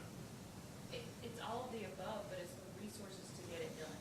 So I'm handing it off to a third party who has to have the resources to go do it. If I'm hit with 3,500 polls, and I wasn't expecting 3,500 polls, and they only had one person assigned to work for Kentucky Power, they've got to find more people, and they have to be trained and onboarded. So it's the communication up front. If I knew it was coming and could ramp up, and knew when it was coming, not a year from now, or sometime in the next year. Yeah. It's the resources to go to the field. So it's the amount of polls and the resources needed to do all those steps. But what I'm trying to have an appreciation for is, since there is a theoretical survey self-help in the regulation, what I'm trying to have an appreciation for is what of those is most likely gonna take the longest in terms of, or have the biggest resource issue? Is it, I feel like, this is just my personal opinion, you could probably quickly hire somebody and train them to go out and do the physical, taking the picture, measuring the size of the pole, I don't know, whatever that takes. That's easier than sending someone to engineering school to do, like, I suspect doing the engineering is a harder thing to train somebody for, or to find just somebody on the street that's willing to come in and work for you to do it, than it would be maybe the taking the pictures and doing the on-the-ground inspection at the pole. I'm trying to have an appreciation for which of those is going to be the hardest to ramp up to when you do get the requests. I'm going to defer to the Okay. engineering firm. I agree completely with what you just said. So the engineering, the electrical engineering piece of that will be the most technical and most difficult to resource. The good news is it will be a smaller volume of it's a percentage of the overall number of polls submitted. Okay. But at some point, that will be very challenging. That'll be this choke. You think of those 5 things I described, that'll be the choke point. It won't be the utility trying to tell you how much that engineering will cost. It won't be sending the person out to do the pictures necessarily. It'll be, once they get the data back, doing the engineering. So doing the engineering is typically required to provide the make-ready cost estimate to the attachment. So it's that phase. It is the most technical and the most detail-oriented. It will be so it's hardest to get people, hardest to do the work, all of those things. Okay. So after we get all that back, and we get the cost estimates, then I think there's a view that it's the time it takes the make-ready to be done, especially the complex make-ready, that is also taking too long. Like it's a publicly shared view of some in the room, right? Some folks have decided to do things differently. I think that Fleming Mason's thinking of doing things a little differently on that front. Are there opportunities there to do things differently? Where the regulation envisions that if the utility doesn't do the make-ready in enough time, the attacher can do the make-ready, with the exception of pole replacement, right? Are there opportunities for folks to just agree by contract, pending PSC approval, but agree by contract to say, hey, if the attacher really just wants to do the make-ready and we're fine with the attacher doing the make-ready because they're using our contractor, let's agree to just skip the 45 days or whatever the time of the regulation is, where they have to wait to do the make-ready, or wait to allow the self-help to be available, just do the self-help. We'll agree with you, we'll skip the clock, go do the self-help, but take our contractor and one of our employees with you. I don't know, whatever. Is that an opportunity that people are looking at? I mean, is that something that, I would say is that outside the realm of consideration is what I'm asking? this is very anecdotal, but I would say the utilities that we deal with in a lot of cases would have safety concerns about that. Yeah. About construction quality related to that type of approval. Even if it's the same people you all would use and there's gonna be an employee of the engineering, of the utility with them. That's what I'm trying to say, like, I'm not just saying, go do what you wanna do. Yeah, well, I think I think realistically, again, it's a resource issue. If those people were out there, that'd be fine, but I don't think those resources are there.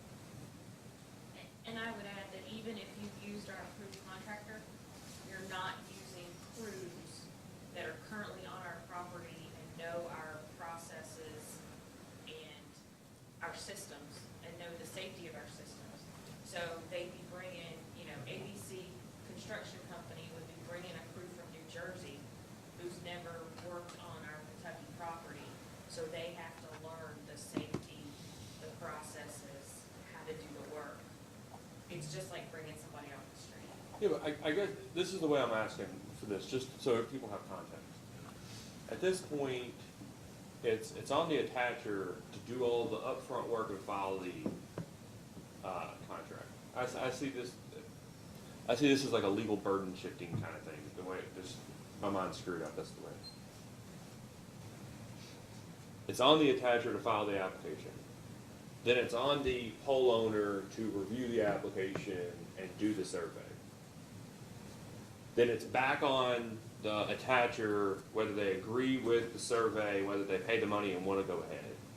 Then it goes back to the attacher, or then it goes back to the pole owner to do all of the self-help, or all of the make ready. Then it goes back to the attacher to actually go out and do all of the attachments. And then it goes back to the pole owner to do a post-attachment inspection. Generally, that's the process.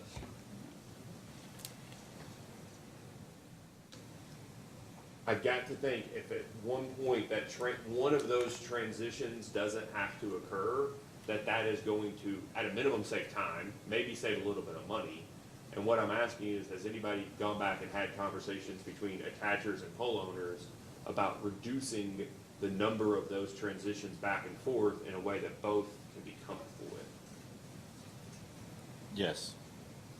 And I would say that that's exactly the tool that the commission gave us with the high volume plan. And so I believe it contemplated this, and we've executed 3 high volume plans. In 2 of them, the attacher performed the make ready, and we've sort of skinned that cat a different way in this most recent one with Kentucky Utility as the pole owner taking on the engineering and the make ready construction together. So in both of those scenarios, you eliminated what you're describing there as the back and forth. We did it 2 different ways and they both will work. Yeah. It was just, and that's what the high volume plan and the flexibility that we were given does, is it allows us to tailor that to the needs of whatever the project is and whatever the attacher wants. And so we've done it both ways, and confident that this one will be just as successful as the other 2. And I mean, I'll just tell you, like, that's how I read, the regulation envisions attempting to, by self-help, reduce the back and forth, but it seems to be there's a disconnect, a trust, I don't know what you want to call it, of do we depend on the attacher's survey, or do we depend on, are we comfortable depending on the attacher's survey, and are we comfortable depending on allowing the attacher to do the make ready? I mean, that's where it seems to be the situation, where some of the pole owners seem uncomfortable.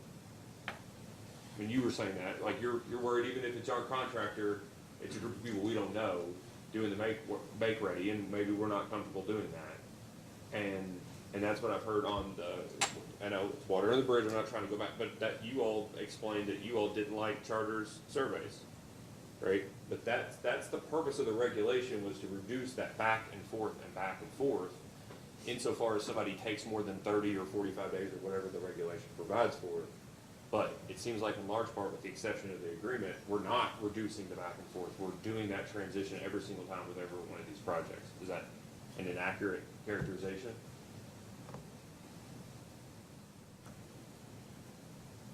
Okay. I would say that on the engineering self-help, as long as they're using an approved contractor, the issue I have is if they bring a survey to me, it's not gonna be to my standards, because my standards are in many cases above NESC. So as long as they use one of my approved contractors who has access to my systems for the engineering, I'm fine with that, For the survey. for the survey. But again, that takes coordination and access to our systems. You can't just show up day one and say, I need access to your system, I'm gonna do my work. I need to know ahead of time. So there's 20 counties in Kentucky Power's territory. Well, next time you all go there. Well, Yeah. and No, I mean, that's a. to be fair, they've told us they're coming to Yeah, five that's great. in the next 12 to 18 months. But I need to know when and where, because I can't ramp up and have people just sitting on the bench waiting. That's fair. So that's helpful, that's the situation. Can I, How much time do you think you would need for like a pre-planning meeting? So I believe our contractors have told us, and you help me here, because you know how long it takes to ramp up.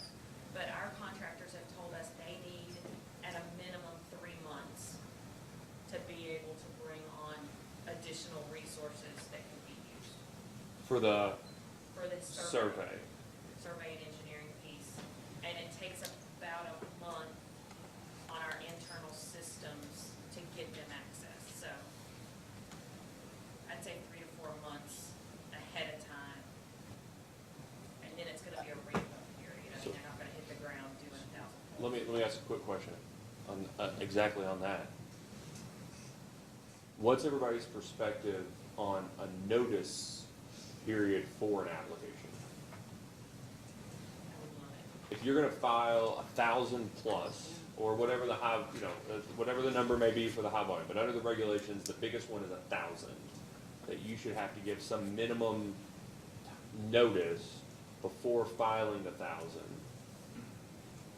Doesn't the regulation require 60 days? Yes. Advance notice in that case? Yeah, that's already in there. How detailed does the notice have to be? I think it's notice of intent, our interpretation of it, I should say, is that it's notice of intention to submit that many applications within a 30-day period. So 301 to 999 would require that 60-day notice period. But the 1,000 plus, does it require notice? Or 1,000 plus, I believe, is treated it's treated as a high volume submission that would require the special contract. I guess what I'm trying to say is, do you find out somebody needs more than a 999 the day that somebody comes to you and says, I need more than 999? And then you've got to have a conversation that day. I mean, it's hard to ramp up. One gets 60 days notice, the other one gets no notice. You just have to start having a conversation that day. You all looked like you were. I was just gonna make a comment back on the self-help survey. As Pam described, it's a cumbersome process. We've participated in that process in other states, and it takes a significant amount of time and effort to make it work. What part of it? The part where you get everybody together and give them 7 days notice and you go walk each poll? Back to the self-help surveys. Oh, okay. Bringing in if we were to declare self-help, the process of bringing in a contractor that's approved by the utility and getting access to their system, it's quite cumbersome. But if you do it once, like Kentucky Power's in 20 counties, maybe you guys are gonna come to 8. I don't know, I'm making up numbers here, but maybe you're gonna come to 8. Is it an upfront one-time cumbersome process, or is it every time we need to do another run of polls cumbersome process? It's more an upfront cumbersome process. Once you get going, I think there's scale there, but it's months to get going. So, and it makes me think that there will be a few utilities with a broad geographic area where agreeing to not have to declare self-help, but agreeing to do it that way may be beneficial, whereas for some of the smaller the smaller utilities, there may be benefit of letting them do the engineering and getting it back, but there may be the benefit of sort of the agreeing to, not to declare self-help for make ready, but agreeing to do that jointly. Like that may be does anybody disagree that that's a distinction, that it seems like if the work is really tough up front on the self-help survey, you're gonna jointly do something on self-help survey, it's probably gonna be a bigger geographic utility, so you just do that once. But on the engineering, on the make ready, that may make more sense to come to agreement on that, to jointly do that for smaller utilities, or maybe for both sides. But I don't see that there would be a benefit if you're just gonna come into one, you're gonna go to, Cumberland Valley is a good example. If you're just gonna go to Cumberland Valley once, it may not make sense to go through this cumbersome process, but it may make sense to work with them and say, let's just use a approved contracting group so that we don't have to, contractors and send them out to do it. I would be open to that. Anything from the individual, not that, but on that front? Yeah, I mean, I think we're all, if there's a way to sit down and talk about how we move this process forward. In several cases too, we've actually offered that proactively. Could you, I guess, could you forecast per month how many polls and when? Ballpark figure? Would that help you then, if that forecast? As long as it's not just 30 days in advance. I mean, it's the beginning ramp up, and for how long is this gonna happen? Yeah, we can do that. And where? I mean, just so. Generally. Yeah, generally, because that could be a challenge too, because, I can think of on some, I'm going back to Fleming Base because I know it so well.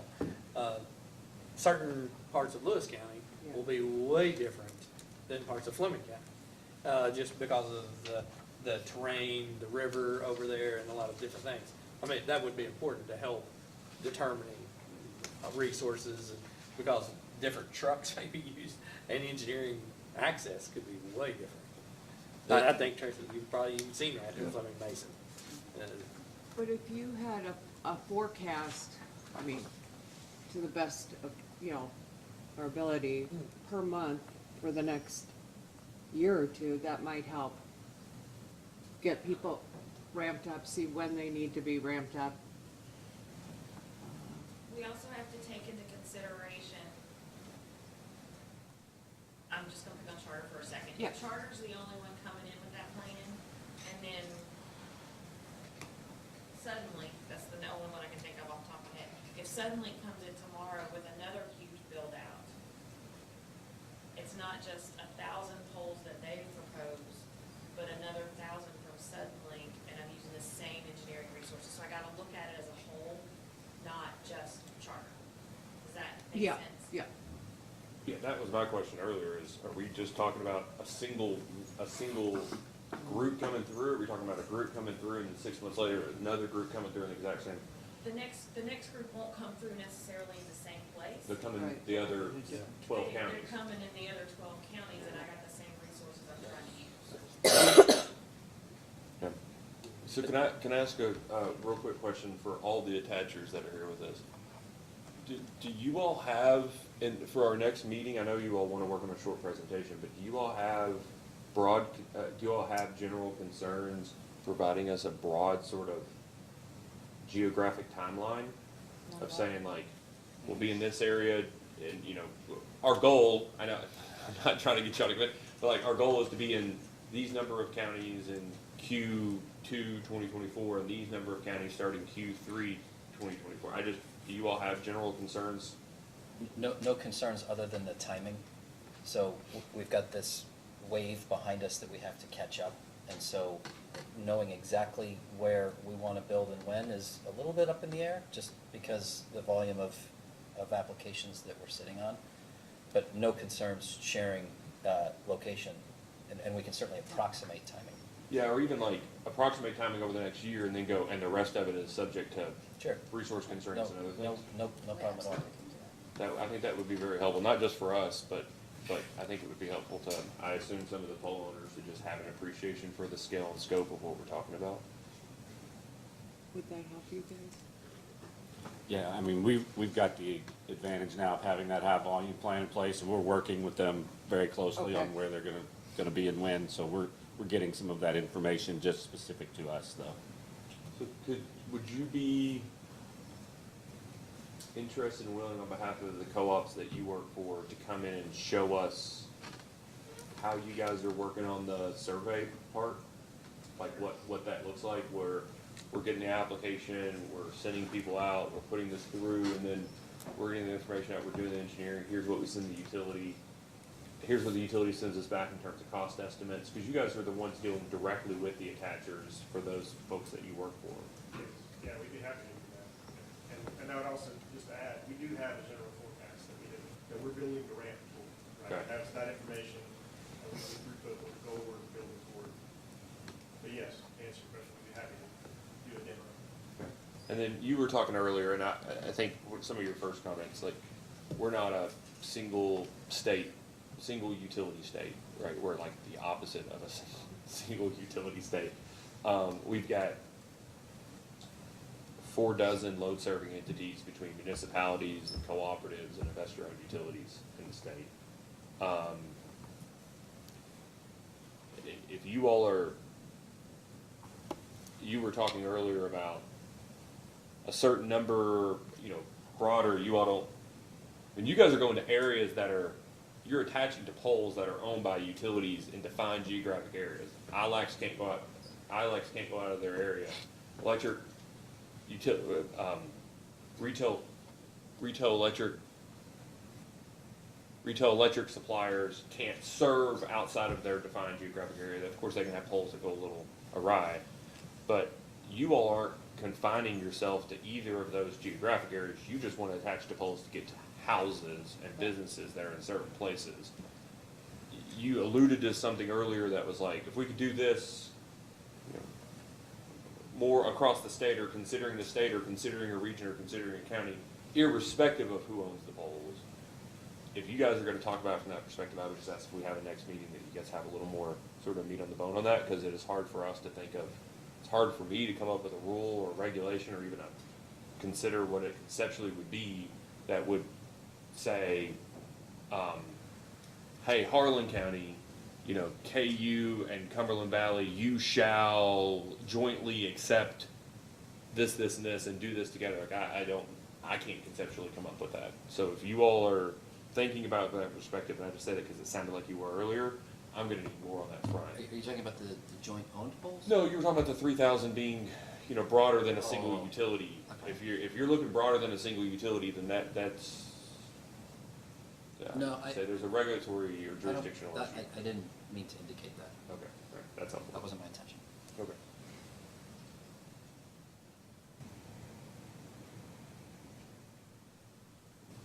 All right, I think this is a good place to stop.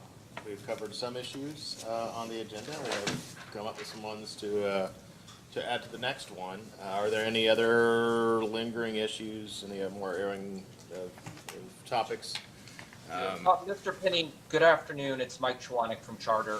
Just before we wrap, just a couple clarifying questions, because obviously the chairman and commissioner and you raised some, I'll call them data requests or follow-up items for the next meeting, and I just want to kind of make sure that we heard you correctly, and maybe you want to clarify or add some points on that. So number one is, I heard from Commissioner Reagan that we should follow up on the status of the KU Charter High Volume Agreement. So I didn't know if there was a theory or a suggestion on format or level of detail, if you wanted Charter to develop something on its own, if you wanted that to be, I'll call it a joint update, right, with KU. So I guess that was question number one. Well, I think however you'd like to do it jointly probably makes sense. Okay. Okay. So we'll exercise, Commissioner, we can exercise discretion there, and Yep. it might be most helpful to kind of coordinate with KU so we're not kind of presenting facts in a competing way. So we'll work on that. And then the second question I had, and I think this kind of was, Commissioner, something that came up in your conversation, but then, Mr. Chairman, you also addressed it, which is I think there was an expectation that we would follow up and, for lack of a better term, kind of provide an inventory of polls and projects and kind of the status of polls and projects in terms of applications. Is that fair? That's fair. Okay. Is there, other than us, Commissioner, exercising, good judgment, is there anything in particular that you want to call out there, or is there just kind of a bias towards more detail is better?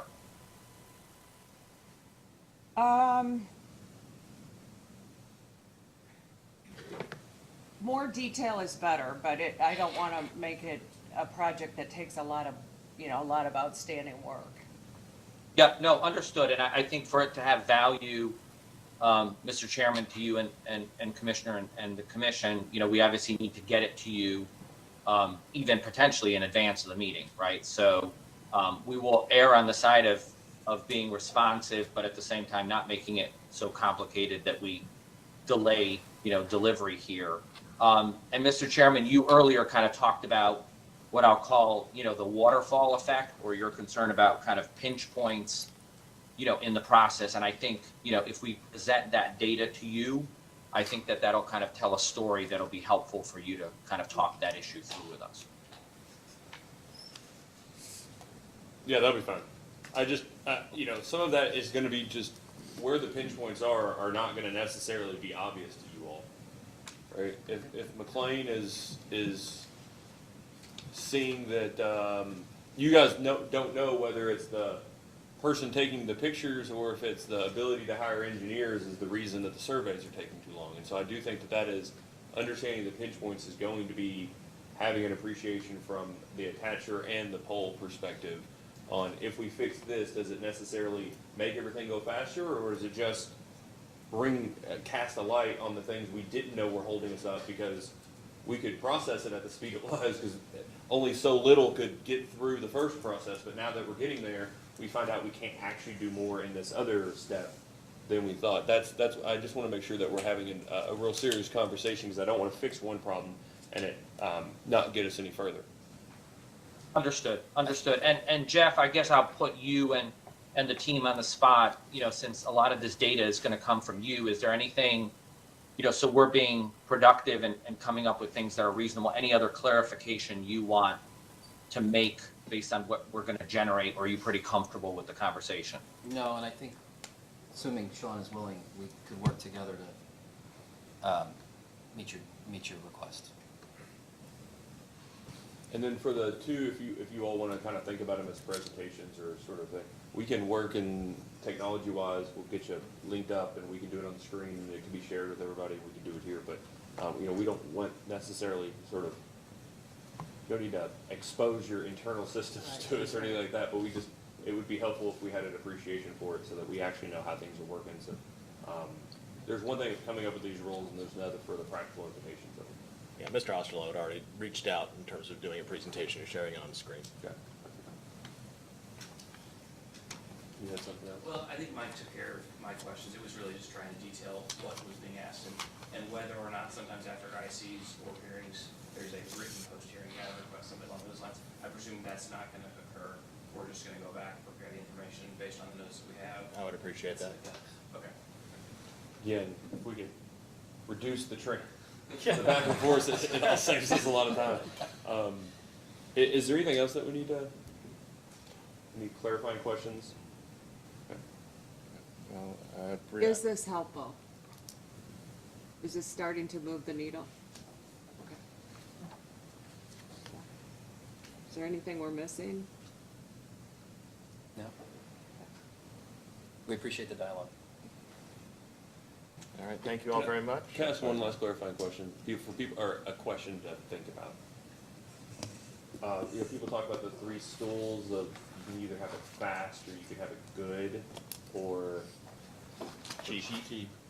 I think we need to be thinking about that in this context, because we can go fast, but it might not be quality, and there are real issues with that. We can go fast and it can be good, that's gonna be very expensive, you know, that, the sort of, the trade-offs we're doing. I think there are things that can be addressed where we can get the best of both worlds, and I just throw out there, and I'll look at Chris on this, but to the point he made earlier about the post-inspection, there may be opportunities that we're talking about where we can get the application done quicker, right? The permit actually issued. And we can sort of work on streamlining and quickly getting out the make-ready. We're probably, the faster you do the make-ready, I think by definition, the less quality it's going to be because it's actual physical labor, that's just an acknowledgement. But if there is a more timely notification of we're done, and there's an ability for the pole owner to then more quickly get out and fix the issues, and the folks that are paying for the attachments don't necessarily care to pay for it being fixed after the fact, that may be an opportunity for either subsequent conversation here or subsequent conversation amongst pole owners and attachers, where as long as the notification goes out and there's the people to come back on the back end and the utility can get quickly comfortable with the condition of the facility, you know, the facility's post-attachment, that does alleviate, you know, some of the broader concerns. You don't want anything to go more than a minute out of NESC, but if it's 3 days, the risk of a windstorm or an ice storm in 3 days, whatever you're, I mean, there's a real, so I just throw that out there, if there's ability to think about it in that context, that if we can say, go a little faster, but we're gonna be right behind you fixing it the second it happens, so there isn't a risk to reliability or isn't a risk to NESC issues, I think that's something that's worth considering as sort of being addressing the safety and reliability concerns folks have, addressing the speed that I know we've talked about, and then at least being considerate or conscious of the cost. There just may be different ways to think about this, is what I'm trying to throw out there. I am just humble enough to think that there's always room for improvement, and we haven't always come up with the best mousetrap. Okay. All right. Thank you all. Thank you all very much, and I'll make the announcement, I may not wear a tie next time, so make it truly an informal conference.